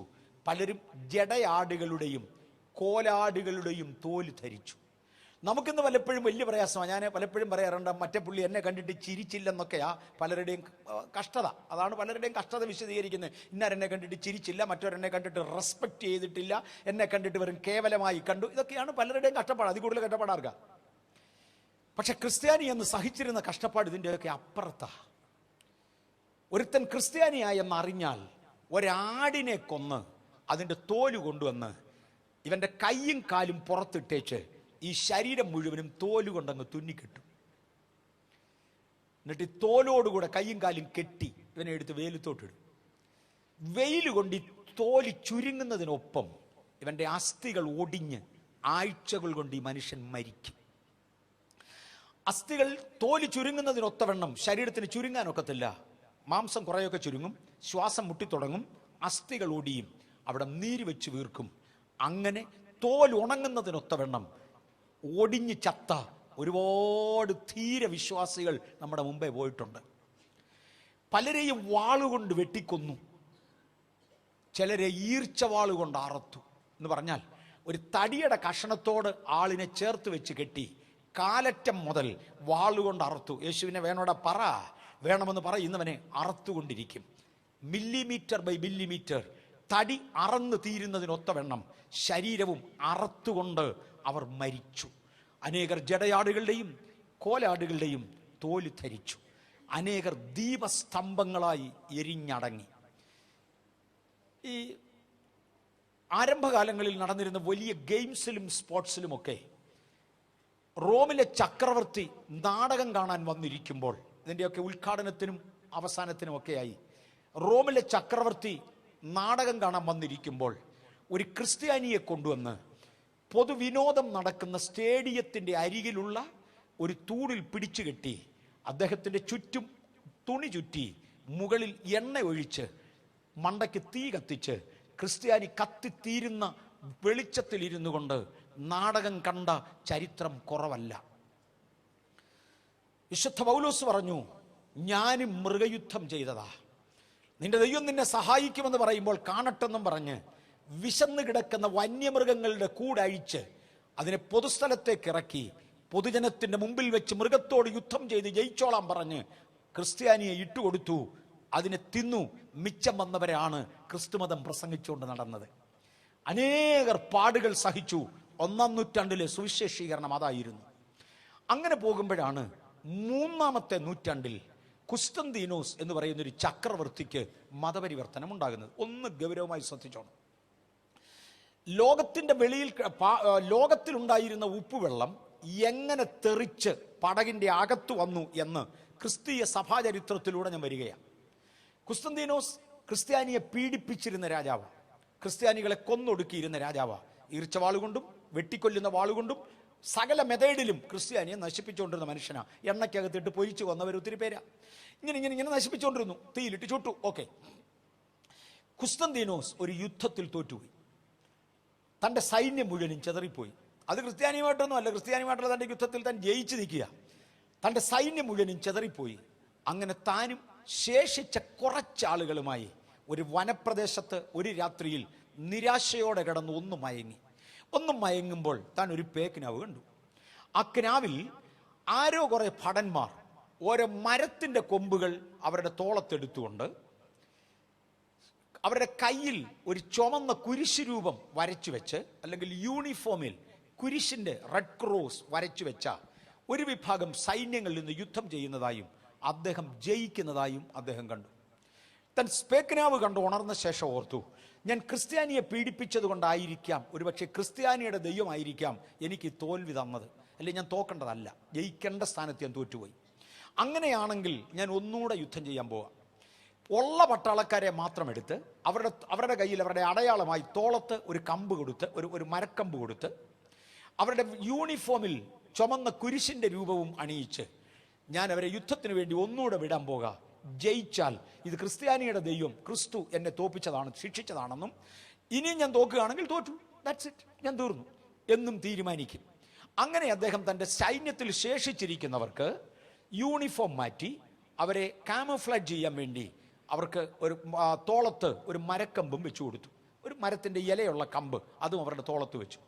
ഇതുമായി അവർ പോയി ശത്രു രാജാക്കന്മാർക്ക് അകലെ നിന്ന് ഇവർ വരുന്നത് കണ്ടാൽ തിരിച്ചറിയാൻ വയ്യാതായി പോയി. കാര്യം തോളത്തിൽ കമ്പുള്ളത് കൊണ്ട് ഒരു വനത്തിനകത്തൂടെ നടക്കുന്നത് പോലെ ഉള്ളൂ, ഇതൊരു വനമാണെന്ന് അവർ തെറ്റിദ്ധരിച്ചു.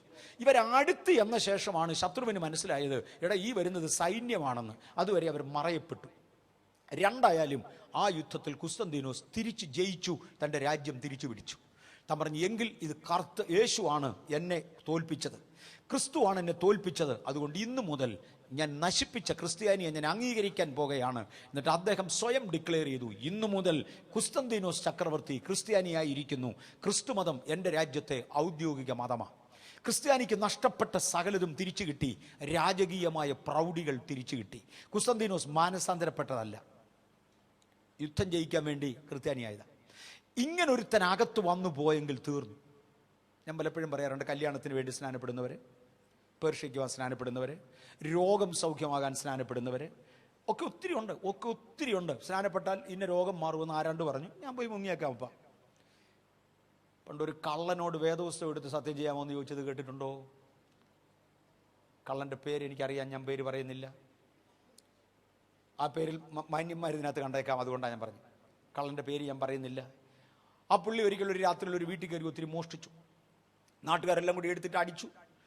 ഒടുവിൽ ഇവൻ ചാകുന്നതിന് മുമ്പേ നാട്ടു പ്രമാണിയായ ഒരുത്തം വന്ന് എന്നോട് പറഞ്ഞു, ഞാൻ മോഷ്ടിച്ചിട്ടില്ല. കള്ളനല്ലേ പറയുന്നതും അത് തന്നെയാണ്, ഞാൻ മോഷ്ടിച്ചിട്ടില്ല. അപ്പോൾ ഈ പ്രമാണി ഒരു പകുതി ഭക്തനായിരുന്നു. അയാൾ ചോദിച്ചു, ബൈബിൾ എടുത്ത് സത്യം ചെയ്യാൻ എവിടെയാന്ന് വെച്ചു, നീ മോഷ്ടിച്ചിട്ടില്ല എന്ന്. എടാ ഇവനെ തല്ലുകൊള്ളാതെ എങ്ങനെയും രക്ഷപ്പെട്ട് കിട്ടി. അവൻ പറഞ്ഞു, എൻ്റെ പൊന്ന് സാറേ, ബൈബിളല്ല ഉപ്പിയാക്കി എടുത്ത് സത്യം ചെയ്യാം. ബൈബിളിന് വന്നാൽ 1/2 കിലോ വെയിറ്റേ ഉള്ളേ, ഉപ്പിയാക്കിന് 100 കിലോ വെയിറ്റ്. അതാ പുള്ളി കണക്ക് കൂട്ട്. സാറേ ബൈബിളല്ല, ഞാൻ ഉപ്പിയാക്കെടുത്ത് സത്യം ചെയ്യാം. ഞാനല്ല. അന്ന് ഉപ്പിയാക്കിനേക്കാൾ ഭാരമുള്ള ഒരു സാധനം ഇല്ല. 100 kg വെയിറ്റ്, 100 kg ഉപ്പ് ഒരു വലിയ ചാക്കിനകത്താക്കി തയ്ച്ചതിനെയാണ് ഉപ്പിയാക്കെന്ന് വിളിക്കുന്നത്. ഞാൻ ഉപ്പിയാക്കെടുത്ത് സത്യം ചെയ്യാം. ഇവന് ബൈബിളിനെ കുറിച്ച് എന്നെ അറിയാം. ഒരുത്തൻ സ്നാനപ്പെട്ടത് രോഗം മാറാനാണ്, വേറൊരുത്തൻ സ്നാനപ്പെട്ടത് കല്യാണം കഴിക്കാനാണ്, ഇങ്ങനെ പലതിനുമാണ്. കുസ്തന്തീനോസ് സ്നാനപ്പെട്ടത് യുദ്ധം ജയിച്ചാനാണ്. പറ, യുദ്ധം ജയിച്ചതിന് സ്നാനപ്പെട്ട കുസ്തന്തീനോസ് രാജ്യത്തിൻ്റെ ചക്രവർത്തിയാണ്. ക്രിസ്ത്യാനിക്ക് നഷ്ടപ്പെട്ട സകലതും തിരിച്ചു കിട്ടി. റോയൽ റിലിജിയൻ എന്നത് അറിയപ്പെട്ടതോടെ ക്രിസ്ത്യാനിയുടെയും കണ്ണുമങ്ങി. കുസ്തന്തീനോസിന്റെ അറിവുകേടിൽ നിന്ന് ഒരുപാട് അനാചാരങ്ങൾ ക്രിസ്തുമതത്തിലേക്ക് തള്ളിക്കയറി. ഇവിടം വരെ എനിക്ക് ഒഫീഷ്യലി വ്യക്തമായി പറയാം ആരുടെയും മുമ്പിൽ. വിശ്വസിക്കപ്പെടുന്ന ചില കാര്യങ്ങൾ തെളിയിക്കുവാനല്ല, ഇറ്റ്സ് നോട്ട് അതോറിറ്റി. ഞാൻ തുടർന്ന് പറയാൻ പോവാം. അതോടുകൂടെ ജാതികീയ മതങ്ങളുടെ പുരോഹിതന്മാർ കുസ്തന്തീനോസിനെ സമീപിച്ചു പറഞ്ഞു, ഞങ്ങളിൽ 1,000 പേരുടെ ജോലി തീർന്നു. ഇന്നു മുതൽ ഞങ്ങളുടെ പഴയ പരിപാടികൾ നടക്കില്ല. ഞങ്ങളുടെ പെരുന്നാളുകൾ, ഞങ്ങളുടെ വാവുകൾ, ഞങ്ങളുടെ ശബത്തുകൾ, ഇങ്ങനെയുള്ള ദിവസങ്ങളിലാണ് ഞങ്ങളുടെ വരുമാന മാർഗം. അത് മുഴുവൻ തീർന്നുപോയി. അപ്പം ഞങ്ങളിനി എങ്ങനെ ജീവിക്കും? ഞങ്ങളെല്ലാം കൂടെ ബഹളം ഉണ്ടാക്കും. അയാൾ പറഞ്ഞു, ഇനിയിപ്പോൾ എന്നടാ, അത് പഴയതുപോലെ തന്നെ ആചരിച്ചു. ഡേറ്റ് മാത്രം അങ്ങ് മാറ്റിയാൽ മതി, പേര് മാത്രം അങ്ങ് മാറ്റിയാൽ മതി, പഴയതുപോലെ അങ്ങ് ആചരിച്ചു. അങ്ങനെ ജാതികീയ ആചാരങ്ങൾ മുഴുവനും ക്രൈസ്തവ നാമത്തിൽ ദൈവസഭയ്ക്കകത്ത് കയറി. ജാതികീയ ആചാരങ്ങൾ മുഴുവനും ക്രൈസ്തവ പേരുകളിൽ കുസ്തന്തീനോസിന്റെ കാലത്ത് സഭയുടെ അകത്ത് കയറി. വെളിയിലെ ഉപ്പുവെള്ളം തിരമാലയായി ഉയർന്ന് അടർന്ന് പടകിന്റെ അകത്ത് വീണു. കോരിക്കളയുവാൻ ആരെക്കൊണ്ടും കഴിയാതെയായി പടക് തകർന്നു. അങ്ങപ്പുറത്തെ ഭക്തന്റെ കഴുത്തെ കാശ് രൂപം, ഇങ്ങപ്പുറത്തെ ഭക്തന്റെ കഴുത്തെ ക്രൂശ് രൂപം. അങ്ങപ്പുറത്തവന്റെ കയ്യേൽ കെട്ട്, ഇവന്റെ കയ്യേലും കെട്ട്, കഴുത്തെ കെട്ട്, എല്ലാം അവൻ എന്തോ കാണിക്കുമോ അത് ഇവനും കാണിക്കാം. ഒരു തകരാറുമില്ല. രാജാവ് ഇതിനെ അംഗീകരിച്ചു. ജാതികീയത്വം സഭയുടെ അകത്ത് കയറി. സഭയുടെ ലക്ഷ്യം തെറ്റി. കടലിൽ കറങ്ങി അഭിപ്രായ ഭിന്നതകളായി. എങ്ങോട്ട് പോകുന്നുവെന്നറിയാൻ വയ്യ. തകരുന്ന സാഹചര്യത്തിൽ ഉലയുന്ന പടക് അർദ്ധരാത്രിയിൽ ആടുവാൻ തുടങ്ങി. വീടുകളുടെ അകത്ത് അരുതാത്തതകത്തു വന്നു. 10 കൊല്ലം മുമ്പ് അനുവദിക്കാഞ്ഞത് ഇന്ന് അനുവദിച്ചേ മതിയാകൂ. 25 കൊല്ലം മുമ്പ് ഇല്ലാതിരുന്നത് ഇന്നുണ്ട്. രക്ഷപ്പെടുവാൻ മാർഗമില്ല. കോരിക്കളയുവാൻ കഴിയാതെ വണ്ണം പടകിനകത്തേക്ക് വെളിയിലെ വെള്ളം കയറി. വെളിയിലൊരുത്തന് വഴക്കുണ്ടാക്കാം, അകത്തും വഴക്കുണ്ടാക്കാം. എല്ലാവരും ഇപ്പോൾ അങ്ങനെ. വെളിയിലൊരുത്തന് തോന്നിയതുപോലെ നടക്കാം, അകത്തുള്ളവനും തോന്നിയ പോലെ നടക്കാം. എല്ലാവരും ഇപ്പോൾ അങ്ങനെയാ. വെളിയിലുള്ളവൻ വാങ്ങിച്ചാൽ തിരിച്ചു കൊടുക്കത്തില്ല, അകത്തുള്ളവനും വാങ്ങിച്ചാൽ തിരിച്ചു കൊടുക്കത്തില്ല. എല്ലാവരും ഇപ്പോൾ അങ്ങനെയാ. വെളിയിലുള്ളവനെ പോലെ അകത്തുള്ളവനുമായി വെളിയിൽ കണ്ട അനാചാരങ്ങൾ, വെളിയിൽ കണ്ട പാപം സഭയുടെ അകത്തായി, പടകിന്റെ അകത്തായി പടക് കിടന്ന് കറങ്ങുക. അർദ്ധരാത്രിയുടെ യാമത്തിൽ ദൈവസഭ തകരാൻ തുടങ്ങി. പാതിരാത്രി കഴിഞ്ഞതോടെ ലക്ഷ്യബോധമില്ല. എങ്ങനെയും ജീവിക്കണം, ജീവസന്ധാരണത്തിന് വേണ്ടി തുടരുക. എങ്ങനെയും കുറെ നാൾ ഇവിടെ കഴിയണം, എങ്ങനെയും ജീവൻ തുടരണം, എങ്ങനെയും പേര് നിലനിർത്തണം, എങ്ങനെയും സഭ കൊണ്ടുപോകണം, എങ്ങനെയും ശുശ്രൂഷകൾ നടക്കണം. ഒക്കുന്നത് പോലെ ഒക്കെ ആകട്ടെ, കുഴപ്പമില്ല. അങ്ങനെ ഒരു കാലഘട്ടത്തിൽ അവർ മുൻപോട്ട് പോയി. എപ്പോൾ വരെ? അർദ്ധരാത്രി വരെ. അർദ്ധരാത്രിക്ക് കോഴി കൂകണം, കോഴി കൂകുന്ന യാമം തുടങ്ങുന്നത് വരെ ഇതുപോലെ മുന്നോട്ട് പോയി. ഇനി കർത്താവിനെ നന്നായി സേവിച്ച ചില കർത്തൃദാസന്മാർ പറഞ്ഞ ചില ആശയങ്ങളിലൂടെ ഞാൻ ഇവിടെ തൊടാൻ പോകും. ഒരിക്കലും തിരുവചനത്തിൽ നിന്നല്ല, അതുകൊണ്ട് ഇതിനെ ആധികാരികമായി എടുക്കരുത്. പക്ഷേ ആഗ്രഹിക്കുന്നവർക്കൊരു ഗൈഡ് ലൈനായി ഉപയോഗിച്ചാൽ തെറ്റൊന്നുമില്ല. സംഗതി സത്യമാണ്. പക്ഷെ ഇത് ആധികാരികമല്ല, ഉപദേശപരമല്ല. പ്രാപിച്ച ചില ദൈവദാസന്മാർ പറയുന്ന ചില ആശയങ്ങൾ. രാത്രിയിൽ 6 മണി മുതൽ 9 മണി വരെ ജീവിതത്തിലെ ഏറ്റവും നല്ല സമയമാണ്. അന്നേരം കിടന്ന് ഉറങ്ങുന്നവനെ എന്നെ വിളിക്കണമെന്ന് അറിയത്തില്ല, നാണം കേടാതെ. അന്നേരത്ത് പ്രാർത്ഥിക്കാനും മറ്റും ഇരുന്നാൽ ദൈവത്തിങ്കിൽ നിന്ന് ദർശനങ്ങൾ ലഭിക്കും. ആ സമയം പ്രാർത്ഥനയ്ക്കും ആരാധനയ്ക്കും മുൻഗണന കൊടുക്കേണ്ട സമയമാണ്. ദൈവത്തിങ്കിൽ നിന്നുള്ള വെളിപ്പാടുകൾ ദൈവം ആ സമയത്ത് തരും. 12 മണി മുതൽ രാത്രിയിൽ 9 മണി മുതൽ 12 മണി വരെയുള്ള സമയത്തിനിടയ്ക്ക് കിടന്ന് ഉറങ്ങുന്നവർ കിനാവുകളൊക്കെ കാണും, സ്വപ്നങ്ങളൊക്കെ കാണും. ഒന്നും ദർശനമൊന്നും അല്ല. അവരുടെ അഭിപ്രായമാണ്. കണ്ടെടുത്തോളമൊക്കെ ശരിയാ. കൂടുതൽ കഴിച്ചേച്ച് കിടക്കുന്നവർ സ്വപ്നം കാണും, പേടിച്ച് കിടക്കുന്നവർ പേടിപ്പിക്കുന്ന സ്വപ്നം കാണും, പ്രാർത്ഥിച്ചുകൊണ്ട് കിടക്കുന്നവർ നല്ല കാര്യം സ്വപ്നം കാണും. ഇതെല്ലാം നമ്മുടെ ഉപബോധ മനസ്സിൽ കിടക്കുന്ന പലതും പുറത്തു വരുന്നതായിരിക്കും. ഞാൻ എയർഫോഴ്സ് സ്റ്റേഷൻ ജലഹാലിൽ ഒരു എയർമാനായി സെർവ് ചെയ്ത കാലത്ത് ഭക്തനായൊരു സഹോദരൻ എന്ന് പറഞ്ഞാൽ പരമഭക്തനായ ഒരു സഹോദരൻ എൻ്റെ കൂടെ ഉണ്ട്. ആ മനുഷ്യൻ ഒരു രാത്രിയിൽ മാനസിക രോഗിയായി മാറി. എൻ്റെ പൊന്നെ, രാത്രിയിൽ അദ്ദേഹം ഒരു വിളി വിളിച്ചു, എഴുന്നേക്കിനിട എല്ലാവരും യൂണിഫോം എടുത്തിട, യേശു വരുന്നേ. യേശു വരുന്നതിന് യൂണിഫോം ഇട്ടുകൊണ്ട് പോകണമെന്നാണ് പുള്ളി പറയുന്നത്. ഭയങ്കര ബഹളമായി. എഴുന്നേക്കാത്തവരെ വലിച്ച് എഴുന്നേറ്റ യൂണിഫോം മാറ്, get into the best, Yesu വരുന്നു. കൂടി പ്രാന്താശുപത്രിയിലാക്കി വർഷങ്ങൾ ചികിത്സിച്ചു. ഭക്തന് ഭ്രാന്തളയാലും ദൈവത്തെക്കുറിച്ച് പറയത്തുള്ളൂ. ഞങ്ങളുടെ നാട്ടിലൊരു ഒരുത്തന് ഭ്രാന്തളയി, ഒരു ഭക്തന്. ആ പുള്ളിക്കാരൻ പറയുന്നത് അബ്രഹാമും ഇസഹാക്കും യാക്കോബും കൂടെ തേണ്ട നിൽക്കുന്നു. പറ, തേണ്ട നിൽക്കുന്നു. യേശു ഇപ്പം വരും, എളുപ്പം റെഡിയായില്ലേ ചീത്തയും വിളിക്കും, പുള്ളി തല്ലും. റെഡി ആയിക്കോ, അങ്ങേരെയും ആമത്തിൽ പിടിച്ചിട്ട് ഒത്തിരി നാൾ. ഭക്തന് ഭ്രാന്തളകിയാലും ഭക്തി പറയും. വൃത്തികെട്ടവന് ഭ്രാന്തളകിയാൽ വൃത്തികേടെല്ലാം കാണിക്കും. ആത്മീയൻ സ്വപ്നം കണ്ടാൽ ആത്മീയ കാര്യങ്ങളായിരിക്കും കാണുന്നത്. അത് ദൈവത്തിങ്കൽ നിന്നാകണമെന്നില്ല. അല്ലെന്ന് ഞാൻ പറഞ്ഞില്ല, ആകണമെന്നില്ല. ആത്മീയമൊക്കെ ആയിരിക്കും കണ്ടത്, പക്ഷെ പേക്കിനാവായിരിക്കാം പലപ്പോഴും. 12 മണി മുതൽ 3 മണി വരെയുള്ള യാമത്തെ ഈ അശുദ്ധ ശക്തികളുടെ വ്യാപാര സമയമെന്നാണ് ഒരു കൂട്ടം ഭക്തന്മാർ വിളിക്കുന്നത്. ആ സമയത്ത് കാണുന്ന സ്വപ്നങ്ങൾ മിക്കവാറും പിശാച് കാണിക്കുന്നതാകാനാണ് സാധ്യത. നമ്മളെ തകർത്ത് കളയുന്നതും നമുക്ക് നിരാശ ഉണ്ടാക്കുന്നതും നമ്മെ കുഴിച്ചടിക്കുന്നതുമായ, മിസ്ഗൈഡ് ചെയ്യാവുന്നതോ ഭയപ്പെടുത്താവുന്നതോ ആയ ഒരുപാട് കാര്യങ്ങൾ പിശാച് കൊണ്ട് കാണിക്കുന്ന സമയമാകാം 12 മുതൽ 3 വരെയുള്ള സമയം എന്നവർ വിശ്വസിക്കുന്നു. 12 മുതൽ 3 വരെയുള്ള സമയത്തെ രണ്ടായാലും കോഴി കൂകുന്ന യാമമെന്നാണ് യേശു വിളിക്കുന്നത്.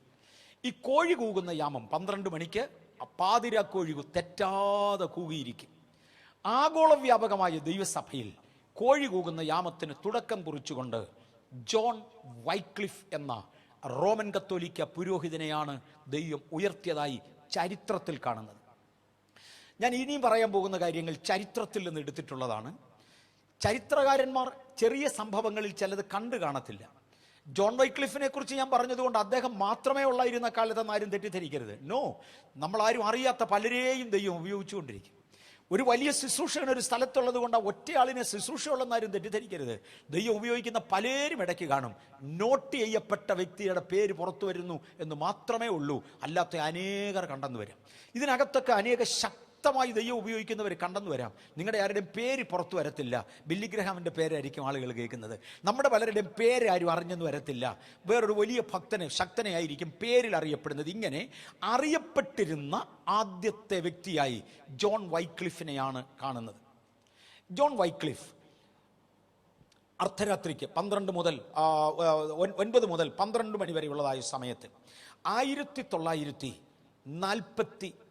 1425 15-ാമത്തെ നൂറ്റാണ്ടിലാണ് ജോൺ വൈക്ലിഫ് എഴുന്നേൽക്കുന്നത്. ജോൺ വൈക്ലിഫ് ഒരു റോമൻ കത്തോലിക്ക പുരോഹിതനായിരുന്നു. അന്ന് ലത്തീൻ ഭാഷയിൽ മാത്രമേ ബൈബിൾ ഉള്ളൂ, ബാക്കിയെല്ലാം തീർന്നു. ബൈബിൾ സാധാരണക്കാരൻ വായിക്കുന്നതിനെ തടസ്സപ്പെടുത്തിയിരുന്നു, നിരോധിച്ചിരുന്നു ആഗോളവ്യാപകമായ ദൈവസഭയിൽ. ഇതിൻ്റെ അർത്ഥം ഏതെങ്കിലും ഒരു രാജ്യത്തോ ഒരു സംസ്ഥാനത്തോ ബൈബിൾ നിഷേധിക്കപ്പെട്ടു എന്നല്ല. ആ സമയത്താണ് ആഗോളവ്യാപകമായി ഈ പ്രശ്നം ഉണ്ടായത്. ലോക്കൽ ചർച്ചസിൽ പലതുമാകാം. ഞാൻ ഇന്നും ഓർക്കുന്നുണ്ട്, 1984 കോരമംഗലയുള്ള, ബാംഗ്ലൂരിലെ കോരമംഗലയുള്ള ഒരു വീട്ടിൽ ആര് കൊണ്ടുപോയി എന്നൊന്നും ഞാൻ ഓർക്കുന്നില്ല. ആലിസ് സിസ്റ്റർ ഉണ്ടായിരുന്നു. ആലിസ് സിസ്റ്ററാണ് മീറ്റിംഗ് ക്രമീകരിച്ചതെന്ന് എനിക്കൊരു ഓർമ്മയുണ്ട്. ഇവിടെ ഉണ്ടായിരുന്ന ആലിസ് ഐസക്, അവരാണ് മീറ്റിംഗ് ക്രമീകരിച്ചതെന്ന് എനിക്കൊരു ഓർമ്മയുണ്ട്. കാതലിക് കരിസ്മറ്റിക്കുകാരുടെ ഏതോ ഒരു മീറ്റിങ്ങിന് ഓർമ്മയുള്ളവർ ആരെങ്കിലും ഇവിടെ ഉണ്ടെങ്കിൽ എന്നെ ഇത് കഴിഞ്ഞൊന്ന് ഓർപ്പിച്ചാൽ നല്ലത്, എനിക്കത് നോട്ട് ചെയ്ത് വെക്കാൻ വേണ്ടി. ഒരു പക്ഷേ സ്റ്റെൽമ സിസ്റ്റർ അവർക്ക് ആർക്കെങ്കിലും അക്കാര്യത്തിൽ ഓർമ്മയുണ്ടെങ്കിൽ അവരെല്ലാം കൂടെ ഗ്രൂപ്പിനകത്തായിരുന്നു. ഈ പർട്ടിക്കുലർ മീറ്റിങ്ങിലുണ്ടായിരുന്ന നല്ല ഞാൻ പറഞ്ഞത് ആ ഗ്രൂപ്പിൻ്റെ വകയായിട്ട്. വെറുതെ ഓർമ്മയുണ്ടെങ്കിൽ പിന്നെ എന്നെ ഒന്ന് ഓർപ്പിക്കണം. കോരമംഗലത്തുള്ള ഒരു വീട്ടിൽ എന്നെ മീറ്റിങ്ങിന് കൊണ്ടുപോയി. കരിസ്മാറ്റിക്കാരുടെ മീറ്റിംഗ്, പെന്തക്കോസ്തിൻ്റെ അല്ല.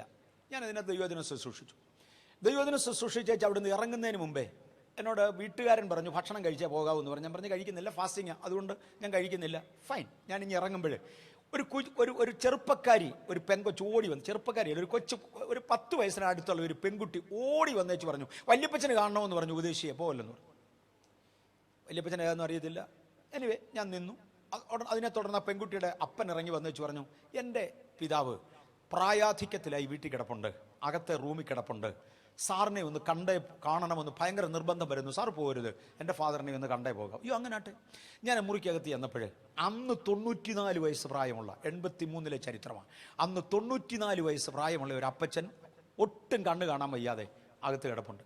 ആരോ പറഞ്ഞു, അപ്പച്ചാ കണ്ട് അദ്ദേഹം വന്നെന്ന് പറഞ്ഞു.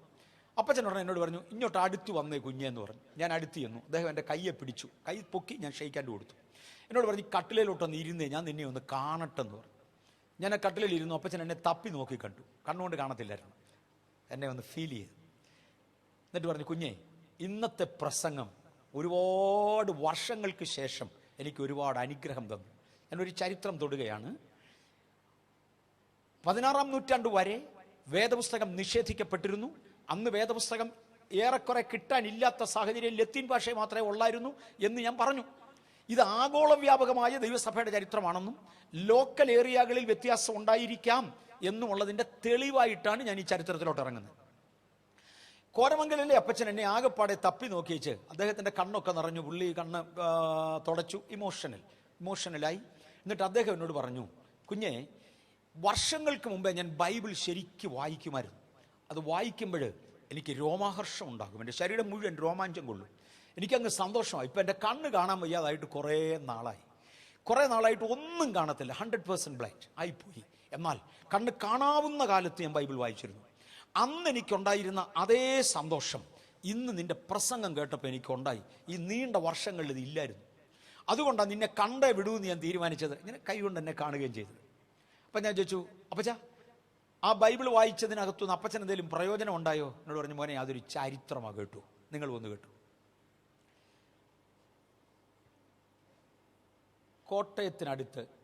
കോട്ടയത്തിന് എറണാകുളത്തിനും ഇടയ്ക്ക്, പാലീസിൻ്റെ സ്ഥലം ഏതായിരുന്നു? വൈക്കം, കുര്യന്തോസിൻ്റെ സ്ഥലമാണ് വൈക്കത്താണ് എൻ്റെ വീട്. അറിയാവുന്നവരോട് ഉണ്ടെങ്കിൽ ദയവായിട്ട് എനിക്ക് ആ റെഫറൻസും തിരിച്ചു തരണം, നോട്ട് ചെയ്യാനായിട്ട്. വൈക്കത്താണ് എൻ്റെ വീട്. അന്ന് അപ്പച്ചൻ പറഞ്ഞു, ഈ അദ്ദേഹത്തിൻ്റെ 15-ാമത്തെ വയസ്സിൽ, സമയം നിങ്ങൾക്ക് കണക്ക് കൂട്ടാം, 94-ാമത്തെ വയസ്സിലാണ് 84-ൽ അപ്പച്ചൻ എന്നോട് സംസാരിക്കുന്നത്. അദ്ദേഹത്തിൻ്റെ 15-ാമത്തെ വയസ്സിൽ ഒരു വീട്ടിലും വേദപുസ്തകം വായിച്ചുകൂടാ എന്ന് വികാരി അച്ഛൻ പ്രഖ്യാപിച്ചു. മേളിൽ നിന്നുള്ള ഓർഡറാണ്, ഒറ്റ വീട്ടിലും ബൈബിൾ വായിച്ചുകൂടാ. ഏതെങ്കിലും ഒരു വീട്ടിൽ ബൈബിളിൻ്റെ കോപ്പി ഉണ്ടെങ്കിൽ അത് നശിപ്പിച്ച് കളയണം, വികാരി അച്ഛൻ എടുത്തുകൊണ്ടുപോയി നശിപ്പിച്ച് കളയണമെന്ന് അദ്ദേഹം ഉൾപ്പെട്ടു നിന്ന കത്തോലിക്ക സഭയിൽ ഒരു വിളംബരമുണ്ടായി. അപ്പോൾ അദ്ദേഹം ഓർത്ത് തൻ്റെ വീട്ടിലൊരു ബൈബിൾ ഉണ്ട്, പക്ഷേ ഉണ്ടെങ്കിലും അത് വായിച്ചിട്ടൊന്നുമില്ല. ഇതിപ്പോൾ എന്ത് എളുപ്പം വായിച്ചു തീർക്കണമല്ലോ, അച്ഛൻ വന്ന് ഇത് എടുത്തുകൊണ്ട് പോകുന്നതിനും ഇതിനകത്ത് എന്നാന്നൊന്ന് കാണണമല്ലോ, ഈ ദോഷമുള്ളത്, ഇത് വായിച്ചു കഴിഞ്ഞാൽ ശാപം വരുമെന്നാണ് പറഞ്ഞിരിക്കുന്നത്. അദ്ദേഹം എടുത്തു വായന തുടങ്ങിയപ്പോൾ ഭയങ്കര ഇൻട്രസ്റ്റിംഗ് ആയിട്ട് തോന്നി. അപ്പം അപ്പനോടൊക്കെ ചോദിച്ചു, എപ്പോഴും അച്ഛൻ വരുന്ന ചോദിച്ചു, പറഞ്ഞു 2-3 ദിവസിക്കാൻ വരുമെന്ന് പറഞ്ഞു. 3 ദിവസം കൊണ്ട് ഏതായാലും ഇത് വായിച്ച് തീരുകയുമില്ല, ഇത് വായിക്കാതെ കളയാനൊരു സങ്കടവും, പോയാൽ പിന്നെ വേറെ കിട്ടത്തില്ല, എല്ലാം നശിപ്പിക്കുകയല്ലേ. അപ്പോൾ പുള്ളി തീരുമാനിച്ച് തൽക്കാലം ഈ ബൈബിൾ നശിപ്പിക്കാൻ ഞാൻ സമ്മതിക്കില്ല. പക്ഷെ അപ്പനും അമ്മയും സമ്മതിക്കില്ല, ബൈബിൾ വെച്ചാൽ ശാപമാണ്. ഇപ്പം എന്നാ ചെയ്യും? അപ്പച്ചൻ പറഞ്ഞ വാചകം ശ്രദ്ധിച്ചു. ഞാൻ ആകെപ്പാടെ എൻ്റെ 15-ാമത്തെ വയസ്സിൽ ആലോചിച്ച് നോക്കിയിട്ട് ശാപം പിടിക്കാത്ത വസ്തുവാണ് കുരിശ്. അവിടെ 2 കുരിശുണ്ടാക്കാൻ തീരുമാനിച്ചു. എന്നാ കൊണ്ടാണ് എളുപ്പം കുരിശുണ്ടാക്കുന്നത്? മുറ്റത്ത് നിന്നിരുന്ന ചെറിയൊരു തൈത്തെങ്ങിൻ്റെ ഓല വെട്ടി അതേന്ന് 2 മടലുകൾ ചെത്തിയെടുത്ത്, എന്താണ് പറയുന്നത്, പൊളിച്ചെടുക്കുന്ന സാധനം, ഓക്കെ, മടലിൻ്റെ പൊളികൾ പൊളിച്ചെടുത്ത്, അത് എളുപ്പം പോകത്തില്ല, അതുകൊണ്ട് 2 കുരിശങ്ങുണ്ടാക്കി. ഒരു കുരിശ് ബൈബിളിൻ്റെ ചുവട്ടിലും മറ്റേ കുരിശ് ബൈബിളിൻ്റെ മേളിലും വെച്ച്, അപ്പോൾ ഇനി ശാപം പിടിക്കുകയില്ലല്ലോ. എന്നിട്ട് വീട്ടിൽ കിട്ടിയ പേപ്പർ കൊണ്ടും തുണി കൊണ്ടും ഇത് ചുറ്റിക്കെട്ടി മെഴുകുശീലയ്ക്കകത്ത് ഒടുവിൽ പൊതിഞ്ഞു. ആരും കാണാതെ പറമ്പിൻ്റെ ഒരു ഭാഗത്ത് ഇവനെ കൊണ്ട് കുഴിച്ചിട്ടു. അച്ഛൻ വന്നു, വീട് മൊത്തം തപ്പി, അപ്പനും അമ്മയും ചേർന്ന് തപ്പി. ഇവിടെ ബൈബിൾ ഇരിപ്പുണ്ടായിരുന്നു, തപ്പിയിട്ട് അവിടെ എങ്ങും ബൈബിളില്ല, അവിടെ കാണാതെ പോയി. ഇനി കിട്ടുമ്പം കൊടുത്തേക്കാവുന്ന അച്ഛനെ പറഞ്ഞു വിട്ടു. അങ്ങനെ ബൈബിൾ അദ്ദേഹം കുഴിച്ചു വെച്ച് സൂക്ഷിച്ചു. അദ്ദേഹം പറഞ്ഞു, 4-5 മാസം കഴിഞ്ഞ് ഞാൻ പോയി മാന്തി എടുത്ത് ഇതിൻ്റെ മെഴുകുശീല അഴിച്ചു കളഞ്ഞു. ഇതിൻ്റെ എല്ലാം അഴിച്ചു കളഞ്ഞേച്ച് ആരും കാണാതെ രഹസ്യമായിരുന്നു വായിക്കാൻ തുടങ്ങി. എൻ്റെ മോനെ, വായിച്ചു ഇങ്ങോട്ട് വരുമ്പോൾ ഇതിനകത്ത് എഴുതിയിരിക്കുന്നത് എന്നെ അങ്ങോട്ട് തൊടാൻ തുടങ്ങി. എന്നിട്ട് അദ്ദേഹം എനിക്ക് പറഞ്ഞു തരിക, ഇസ്രയേൽ എന്ന് പറയുന്ന ഒരു കുറേ ആൾക്കാരുണ്ടായിരുന്നു കേട്ടോ. യവന്മാരെ എല്ലാം കൂടെ ഒരു നേതാവ്, മോശെ എന്ന അങ്ങേരുടെ പേര്, പുള്ളിക്കാരൻ വിളിച്ചുകൊണ്ട് വന്നു. വരുന്ന വഴിക്ക് ഒരു മഹാസമുദ്രം ഇവർക്ക് എതിരെ നിന്നത് വഴി മാറി നിന്നുകൊടുത്തു. ഇതിൻ്റെ നടുവിലൂടെ, വെള്ളത്തിൻ്റെ ഇടയിലൂടെ ഇവർ ഗ്രൂപ്പായി മറുകര കടന്നു. ഇവരെല്ലാവരും കൂടെ അപ്പമൊക്കെ തിന്നു. മരുഭൂമിക്കകത്ത് ദൈവം അവർക്ക് അപ്പം കൊടുത്തു. യോർദാൻ എന്ന് പറയുന്നൊരു നദിയുടെ അടുക്കൽ വന്നു. കൃഷി മൊത്തം നശിപ്പിച്ചുകൊണ്ട് കൃഷിക്കിടയിൽ കൂടെ യോർദാനെ ഒഴുക്കി ദൈവം ഇവരെ ഇക്കരെ കടത്തി. അയ്യോ, ഇതൊക്കെ വായിക്കുമ്പോൾ എനിക്ക് രോമാഹർഷമായിരുന്നു, എനിക്ക് ആനന്ദമായിരുന്നു. അത് വർഷങ്ങളായി നിന്നുപോയി. ഇപ്പോൾ ഞാനത് വീണ്ടും അനുഭവിച്ചു. അപ്പച്ചൻ തുടർന്നു. ഞാൻ വിവാഹം കഴിച്ച് കൊണ്ടുവന്നപ്പോൾ ദിവസങ്ങൾക്കകം ഞാൻ എൻ്റെ ഭാര്യയോട് പറഞ്ഞു, എങ്ങുമില്ലാത്തൊരു സാധനം എനിക്കുണ്ട്, ബൈബിൾ. എൻ്റെ ഭാര്യയ്ക്ക് എഴുത്തും വായനയും അറിയാൻ വയ്യായിരുന്നു. എൻ്റെ ഭാര്യയെ ഞാൻ ബൈബിൾ മുഴുവൻ വായിച്ചു കേൾപ്പിച്ചു. എനിക്കുണ്ടായ അതേ സന്തോഷം അവൾക്കും ഉണ്ടായി. ഞാൻ വിളിച്ചു, അപ്പച്ച, അങ്ങനെ നിങ്ങൾ രണ്ടും കൂടെ ബൈബിൾ വായിച്ചിട്ട് ഉപദേശപരമായി എന്തെങ്കിലും മനസ്സിലാവുമെന്ന് എനിക്കറിയാൻ വയ്യ. പക്ഷെ എൻ്റെ പിള്ളേരെ എല്ലാം ദൈവം അനുഗ്രഹിച്ചു. ഇന്ന് എൻ്റെ മക്കളും കൊച്ചുമക്കളും, ഭാര്യ മരിച്ചു, എൻ്റെ മക്കളും കൊച്ചുമക്കളും എല്ലാം ഈ ബാംഗ്ലൂരിലുണ്ട്. 84 പേര് ഈ ബാംഗ്ലൂരിലുണ്ട്. 5ാം തലമുറ വരെ ആയി കാണാം. 84 പേര് ഈ ബാംഗ്ലൂരിലുണ്ട്. എൻ്റെ മക്കളും കൊച്ചുമക്കളുമായി. കുഞ്ഞെ, പുക വലിക്കുന്നവൻ ഒരുത്തനില്ല, കള്ളു കുടിക്കുന്നവൻ ഒരുത്തനില്ല, വഴക്കിടുന്നവൻ ഒരുത്തനില്ല, ഈ കിളവനെ ഇവിടുന്ന് കൊണ്ടുപോകരുതോ എന്ന് ചോദിക്കുന്ന ഒരുത്തനുമില്ല. എനിക്ക് വേണ്ട ആഹാരം, വെള്ളം, വസ്ത്രം, സകല ക്രമീകരണങ്ങളും അന്നേരം കിട്ടും. ഇതെൻ്റെ ഒരു മോൻ്റെ വീടാണ്. ഞാൻ ഇവിടെ താമസിക്കുന്നത്.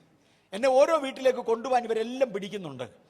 ഉപദേശമൊന്നും അപ്പച്ചനറിയാൻ വയ്യെങ്കിലും ഈ ബൈബിള് ഭാര്യയും പിന്നെ മക്കളെയും വായിച്ച് കേൾപ്പിച്ചിട്ടുണ്ട്. അത് കാരണം ഞങ്ങളങ്ങ് അനുഗ്രഹിക്കപ്പെട്ടു. അന്നും അവർ കത്തോലിക്കരാണെങ്കിൽ എം എ വർഗീസിനെ പ്രസംഗിക്കാൻ അവിടെ വിളിച്ചുകൊണ്ട് പോകാൻ ആ തലമുറയുടെ അകത്ത് ദൈവം ഒരു പ്രചോദനം കൊടുത്തതിൻ്റെ പുറകിൽ ഒരു അപ്പൂപ്പൻ വായിച്ചതാ. വ്യത്യസ്ത കാലങ്ങളിലായിരിക്കാം, വ്യത്യസ്ത ഇടങ്ങളിൽ ഇത് നിഷേധിക്കപ്പെട്ടത്. എന്നാൽ ആഗോള വ്യാപകമായി ബൈബിൾ നിഷേധിക്കപ്പെടുകയും 16ാമത്തെ നൂറ്റാണ്ടാകുമ്പോഴേക്കും ലത്തീൻ ഭാഷയിൽ അങ്ങും ഇങ്ങുമുള്ളത് ഒഴിച്ചാൽ ഈ സാധനം കിട്ടാനില്ലെന്നാകുകയും ചെയ്തു. അന്ന് 1425 കത്തോലിക്ക മതത്തിലെ പുരോഹിതനായിരുന്ന ജോൺ വൈക്ലിഫ് എന്ന പുരോഹിതൻ ബൈബിൾ ലത്തീനിൽ നിന്നും അന്നത്തെ സാധാരണക്കാരന് മനസ്സിലാകുന്ന ലളിതമായ നാടൻ സംസാര ഭാഷയുള്ള ഇംഗ്ലീഷിലേക്ക് ബൈബിൾ തർജ്ജമ ചെയ്യുന്നത്. നവീകരണകർത്താക്കൾ ഈ ജോൺ വൈക്ലിഫിനെ വിളിക്കുന്നത് നവീകരണത്തിന്റെ പ്രഭാത നക്ഷത്രമെന്ന്. ദൈവത്തിന് വേണ്ടി പ്രകാശിച്ചിട്ടുള്ള നക്ഷത്രങ്ങളിൽ ഒന്നാണ് താന്. നവീകരണത്തിന്റെ പ്രഭാത നക്ഷത്രം എന്ന് അദ്ദേഹത്തെ ക്രിസ്തീയ ചരിത്രകാരന്മാർ നവീകരണകർത്താക്കൾ എന്ന പുസ്തകത്തിൽ വിളിക്കുന്നുണ്ട്. ഞാൻ കഴിഞ്ഞ ദിവസം പറഞ്ഞിരുന്നു, മാർത്തോമാ സഭ പ്രസിദ്ധീകരിച്ച നവീകരണകർത്താക്കൾ. അതേ പേരിൽ CLS പ്രസിദ്ധീകരിച്ചിട്ടുണ്ട്. മാർത്തോമാ സഭയ്ക്ക് വേണ്ടി CLS ആണ് പ്രസിദ്ധീകരിച്ചത്. മാർത്തോമാ സഭയല്ല. മാർത്തോമാ സഭ അതിന് അനുമതി കൊടുക്കുകയും അവരുടെ ഏതാണ്ട് ഒരു ആനിവേഴ്സറി തികയുന്ന സമയം, സെഞ്ചുറിയോ ആനിവേഴ്സറി തികയുന്ന സമയം സഭ അതിനെ പ്രൊമോട്ട് ചെയ്യുകയും ചെയ്യുന്നതേ ഉള്ളൂ. ഇത് പ്രസിദ്ധീകരിച്ചിരിക്കുന്നത് CLS ആണ്, ക്രിസ്ത്യൻ ലിറ്ററേച്ചർ സൊസൈറ്റി. അവരാണ് ഇത് പ്രസിദ്ധീകരിച്ചത്. നവീകരണകർത്താക്കൾ എന്ന പുസ്തകം. അതിനകത്ത് ജോൺ വൈക്ലിഫിനെ കുറിച്ച് വ്യക്തമായി കൊടുത്തിട്ടുണ്ട്. 1425 മുതൽ 1483 വരെയുള്ള 58 നീണ്ട വർഷങ്ങൾ കൊണ്ട് അദ്ദേഹം ബൈബിൾ മൊത്തം ഇംഗ്ലീഷിലേക്ക് തർജ്ജമ ചെയ്തു. അത്രയും വർഷങ്ങളെടുത്തു. അദ്ദേഹത്തിന് നല്ല പ്രായമായി കാണും. തന്നോടുകൂടെ കുറെ പുരോഹിതന്മാർ കൂടെ ചേർന്നു. 200ഓളം കത്തോലിക്ക പുരോഹിതന്മാർ അദ്ദേഹത്തോട് ചേർന്നു. അങ്ങനെയൊക്കെ ചേരണമെങ്കിൽ ഏതാണ്ട് ഒരു ദൈവിക കാര്യപരിപാടിയാണ്, അല്ലെങ്കിൽ ഇത് നടക്കില്ല. 200ഓളം അച്ഛന്മാർ അദ്ദേഹത്തിൻ്റെ കൂടെ ചേർന്നു. ഇവരൊക്കെ കയ്യെഴുത്ത് പ്രതിയായിട്ട് ഇത് എഴുതാൻ തുടങ്ങി. അവരൊരു പ്രത്യേക വസ്ത്രം ധരിച്ചു. ചെരുപ്പില്ലാത്ത കാല്, എം എ വർഗീസ് ഇപ്പം നിൽക്കുന്ന പോലെ. ഞാൻ ചെരുപ്പിട്ടുണ്ടാ സാധാരണ നടക്കുന്നത്, ഇപ്പം നിൽക്കുന്ന പോലെ. പാദം വരെ എത്തുന്ന കത്തോലിക്ക കുപ്പായം, ഇത് രണ്ടും ഇട്ട് ഒരു കയ്യിൽ തുറന്ന വേദപുസ്തകം പിടിച്ചുകൊണ്ട് മറ്റേ കയ്യിൽ കെടുത്തിയ മെഴുകുതിരിയും പിടിച്ചുകൊണ്ട്, നല്ല തമാശ, കത്തിച്ച മെഴുകുതിരിയല്ല, കെടുത്തിയ മെഴുകുതിരിയും പിടിച്ചുകൊണ്ട് അവർ പകൽ സമയങ്ങളിൽ പൊതുസ്ഥലങ്ങളിൽ ഇറങ്ങി നിന്ന് റോഡറമ്പിലുള്ള മരത്തിൻ്റെ തണലിലും കവലയ്ക്കുമൊക്കെ നിന്ന് ചുമ്മാ ഈ പുസ്തകത്തിൻ്റെ ഓരോ ഭാഗങ്ങൾ അങ്ങ് വായിക്കും. കയ്യെഴുത്ത് പ്രതിയായിട്ട് എഴുതി. ഇൻട്രസ്റ്റ് ഉള്ളവൻ കേട്ടുകൊണ്ട് നിൽക്കും. വളരെ ഇൻട്രസ്റ്റ് ഉള്ളവന് അഡ്രസ്സ് കൊടുക്കും. രാത്രിയിൽ വലത്തെ കയ്യിൽ കത്തുന്ന മെഴുകുതിരിയും ഇടത്തെ കയ്യിൽ കത്തുന്ന മെഴുകുതിരിയും വലത്തെ കയ്യിൽ ബൈബിളിൻ്റെ കോപ്പിയും ഊന്നുവടിയും ഉപയോഗിച്ചുകൊണ്ട് അവർ ഈ വീടുകളിൽ ചെന്ന് വടി താത്തു വെച്ചേച്ച് ഇടത്തെ കൈ ബൈബിളും വലത്തെ കയ്യിൽ കത്തുന്ന മെഴുകുതിരിയും പിടിച്ചുകൊണ്ട് ഈ ബൈബിളിൻ്റെ ഭാഗങ്ങൾ വീണ്ടും വീണ്ടും അവരെ വായിച്ചു കേൾപ്പിക്കും. അവർക്ക് പ്രസംഗിക്കാൻ അറിയത്തില്ല, അവർ പാട്ടുപാടിയിരുന്നില്ല. ബൈബിളിൻ്റെ ഭാഗങ്ങൾ ലളിതമായ ഇംഗ്ലീഷിലേക്ക് തർജ്ജമ ചെയ്ത്, ഇന്നത്തെ ഇംഗ്ലീഷൊന്നും അല്ല, 16-ാം നൂറ്റാണ്ടിൽ ലളിതമായ ഇംഗ്ലീഷിലേക്ക്, സംസാര ഭാഷയുടെ ഇംഗ്ലീഷിലേക്ക് തർജ്ജമ ചെയ്തത് വായിച്ചു കേൾപ്പിക്കുമായിരുന്നു. കത്തോലിക്ക സഭ അവരെ കയറി പിടിച്ചു. ആരംഭമായി open air Bible reading start ചെയ്തത് അവരാ. പിന്നെ എൻ്റെയൊക്കെ ചെറിയ പ്രായത്തിലൊക്കെ ഓപ്പൺ എയർ മീറ്റിങ്ങുകളൊക്കെ നടന്നിട്ടുണ്ട്. ചുമ്മാ കവലയ്ക്കൊക്കെ ഒന്ന് സാക്ഷി പറയുകയും പ്രസംഗിക്കുക. അതിൻ്റെയൊക്കെ തുടക്കം ഇവിടെയാണ്. അന്ന് ബൈബിൾ വായിക്കുക ഉള്ളായിരുന്നു, വേറൊന്നും ഇല്ലായിരുന്നു. വായിച്ചു കേൾപ്പിച്ചു.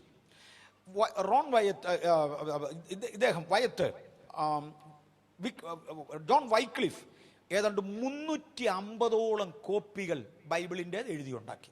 200 പേരുടെ സഹായത്താൽ 350ഓളം കോപ്പികൾ അദ്ദേഹം എഴുതിയുണ്ടാക്കി. ഇന്നും അദ്ദേഹത്തിൻ്റെ ബൈബിളുകളിൽ പലതും ലണ്ടൻ്റെ മ്യൂസിയത്തിൽ ഇരിപ്പുണ്ട്. ഇന്ന് ചില വീടുകളിൽ അദ്ദേഹത്തിൻ്റെ ബൈബിൾ ഇരിപ്പുണ്ട്. ഇന്ന് അതിനൊരു ബൈബിളിന് വില മതിക്കുന്നത് 20,000 പൗണ്ട് മുതൽ 25,000 പൗണ്ട് വരെയാണ് ഒരു കോപ്പിയുടെ, കയ്യെഴുത്ത് കോപ്പിയുടെ വില എന്ന് പറഞ്ഞാൽ അതൊരു ഒരു പ്രിസ്റ്റേജ് ഇഷ്യൂ ആക്കി വാങ്ങിച്ചു വെക്കാൻ താല്പര്യപ്പെടുന്നവരുണ്ട്. ഇന്ന് അതാണ് അതിൻ്റെ വില.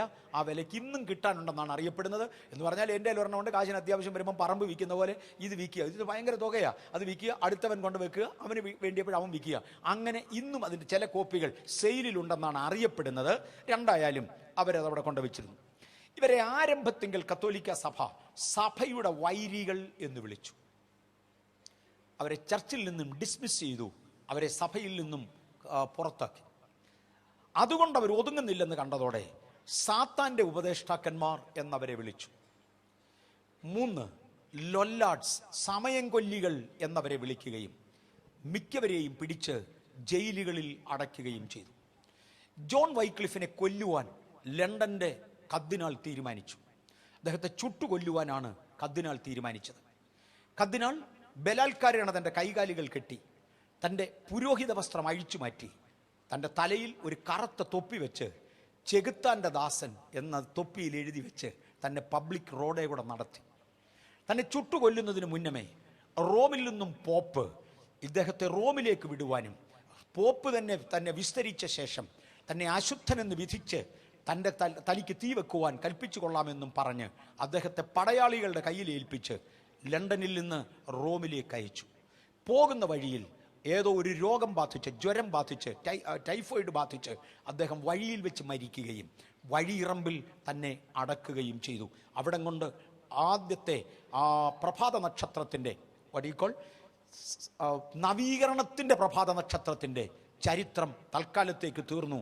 ആയുസ് കഴിഞ്ഞു. തൻ്റെ പുറകെ ഇറങ്ങിയ 200ഓളം റോമൻ കത്തോലിക്ക പട്ടക്കാർ മിണ്ടാതെയായി. പലരെ കൊന്നു. ശേഷിച്ചവർ കൽത്തുറുങ്കുകളിൽ ഇരുന്നു. അവർക്ക് പുറത്തു വരുവാൻ കഴിയാതെയായി. അദ്ദേഹത്തിൻ്റെ രക്തത്തിൽ നിന്നും പുറത്തു വന്ന അടുത്ത പുരോഹിതനായിരുന്നു ജോൺ ഹസ്. ജോൺ ഹസ് ഇദ്ദേഹത്തിൻ്റെ മരണശേഷം ഏതാണ്ട് 40 വർഷങ്ങൾക്ക് ശേഷമാണ് ജോൺ ഹസ് രംഗപ്രവേശനം ചെയ്യുന്നത്. അതുവരെയും മിണ്ടാതെ നടന്ന ജോൺ ഹസ് പുരോഹിതനായിരുന്നു. താൻ പറഞ്ഞു, ആ ജോൺ വൈക്ലിഫ് എഴുതിയ ബൈബിൾ വായിക്കുന്നതിൽ തെറ്റില്ല, അതിൻ്റെ കോപ്പികൾ ഉണ്ടാക്കുന്നതിൽ തെറ്റില്ല. ജോൺ ഹസ് ഇത് തുടങ്ങിയതോടുകൂടെ തന്നെ പുരോഹിത സ്ഥാനത്തു നിന്നും ബിഷപ്പാക്കി ഉയർത്തി. ജോൺ ഹസിനെ ബിഷപ്പാക്കി ഉയർത്തിയാൽ അനേക ബിരുദങ്ങളുള്ള മനുഷ്യനായിരുന്നതിനാൽ, യൂണിവേഴ്സിറ്റി ബിരുദങ്ങൾ ഉണ്ടായിരുന്നതിനാൽ തന്നെ ബിഷപ്പാക്കി ഉയർത്തിയാൽ താൻ മതത്തിന് കീഴ്പ്പെട്ടുകൊള്ളും, തന്നെ വലിയൊരു പൊസിഷൻ നഷ്ടമാകാതെ താൻ സൂക്ഷിക്കുമെന്ന് കരുതിയാണ് തന്നെ ബിഷപ്പാക്കിയത്. പലരും രക്ഷിക്കപ്പെടുന്നതൊക്കെ കാണുമ്പം പിടിച്ച് പഴയത്തെ സെക്രട്ടറി ഒക്കെ ആക്കുന്നതിൻ്റെ പരിപാടി ഇതൊക്കെ തന്നെയാണ്. ഇതാ പഴയ തത്വം. അങ്ങനെ ഇദ്ദേഹത്തെ ബിഷപ്പാക്കി കുറേ നാളത്തേക്ക് പുള്ളി ഒതുങ്ങി. പക്ഷെ കുറേ നാൾ കഴിഞ്ഞപ്പോൾ ആദിശക്തിയോടെ ജോൺ ഹസ് പുറത്തു വന്നു. ജോൺ ഹസ് പുറത്തു വന്ന ശേഷം അദ്ദേഹം ഈ വേദപുസ്തകം വായിക്കുക മാത്രമല്ല, അതിൽ നിന്ന് പ്രസംഗിക്കാൻ തുടങ്ങി. അങ്ങനെ വായിക്കുന്ന കാലത്ത് നിന്ന് വേദപുസ്തകം പ്രസംഗിക്കുന്ന കാലത്തേക്ക് ദൈവം ഇതുവരെ വളർത്തി.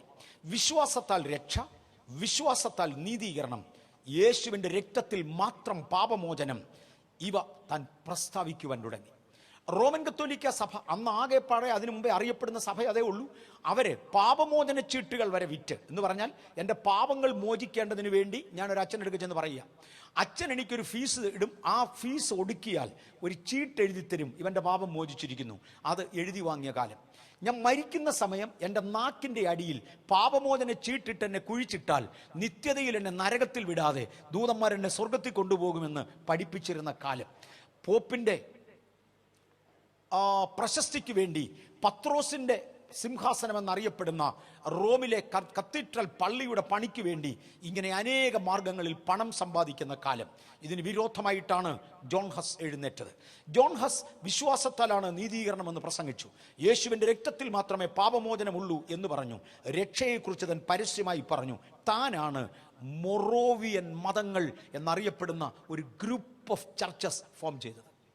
D.L. മൂഡിയൊക്കെ മൊറോവിയൻ മതത്തിൻ്റെ ഒടുവിലത്തെ കണ്ണികളായിരുന്നു. D.L. മൂഡിക്ക് ഒത്തിരി ഒടുവിലാണ് വന്നത്. അവരൊക്കെ മൊറോവിയൻ മതത്തിൻ്റെ ഒടുവിലത്തെ കണ്ണികളായിരുന്നു. മൊറോവിയൻ മതത്തിൻ്റെ സ്ഥാപകനായി രംഗത്ത് വന്നത് ജോൺ ഹസ. ജോൺ ഹസിനെ അതോടുകൂടെ മതം പിടിച്ചു. അദ്ദേഹത്തിൻ്റെ തലയിൽ നിന്നും തൻ്റെ കിരീടം മാറ്റി, തൻ്റെ തലയിലുള്ള മുടി മാറ്റി ചെകുത്താൻ്റെ ദാസൻ എന്ന് എഴുതി വെച്ചു. അദ്ദേഹത്തെ കറുത്ത വസ്ത്രങ്ങൾ ധരിപ്പിച്ചു. പ്രത്യേക തരത്തിൽ വികൃതമായി കീറിയ വസ്ത്രങ്ങൾ. ഇന്ന് പിള്ളേരിട്ട് നടക്കുന്ന ഈ വാലും കൊമ്പും ഒക്കെ ഉള്ളത് സാത്താനെ ചിത്രീകരിക്കുന്നത്, വാലും കൊമ്പും ഒക്കെയുള്ള വസ്ത്രങ്ങൾ ധരിപ്പിച്ചു. സാത്താൻ്റെ സേവകൻ എന്ന് അദ്ദേഹത്തിൻ്റെ നെറ്റിയിൽ എഴുതി വെച്ചു. തന്നെ കൊല്ലുവാൻ തീരുമാനിച്ചു. തന്നെ കൊല്ലുവാൻ തീരുമാനിച്ചപ്പോൾ പോപ്പ് ലണ്ടനിലെ കർദിനാളിനെ വിളിച്ചു പറഞ്ഞു, മറ്റവനെ വിട്ടതുപോലെ ഇവനെ വിടണ്ട, ഇവനെ അവിടെ തന്നെ കൊന്നാ മതി. അതിന് അദ്ദേഹത്തെ കൊല്ലുവാൻ ഇരുമ്പ് കൊണ്ടുള്ള ഒരു കട്ടിലുണ്ടാക്കി. ആ ഇരുമ്പ് കട്ടിലിൻ്റെ ചുവട്ടിൽ അന്നുവരെ ലഭിച്ചിട്ടുള്ള വേദപുസ്തകത്തിൻ്റെ കൈയെഴുത്തു കോപ്പികൾ മുഴുവനും കൂട്ടിയിട്ടു. മരിച്ചിട്ട് 44 വർഷം കഴിഞ്ഞിരുന്ന ജോൺ വൈക്ലിഫിൻ്റെ ശവകുടീരം മാന്തി അതിനകത്തു നിന്ന് ലഭിച്ച ദ്രവിച്ച അസ്ഥിയുടെ കഷണങ്ങളും കൂടെ കൊണ്ടുവന്ന് ഒരുമിച്ച് കട്ടിലിൻ്റെ കീഴിൽ ഇട്ടേച്ച് പറഞ്ഞു, അവസാനം 1 സെക്കൻഡ് നിനക്ക് ക്ഷമ ചോദിക്കാൻ തരാം, ക്ഷമ ചോദിച്ച് മടങ്ങി വരുന്നെങ്കിൽ നിന്റെ ജീവനെ രക്ഷിക്കാം.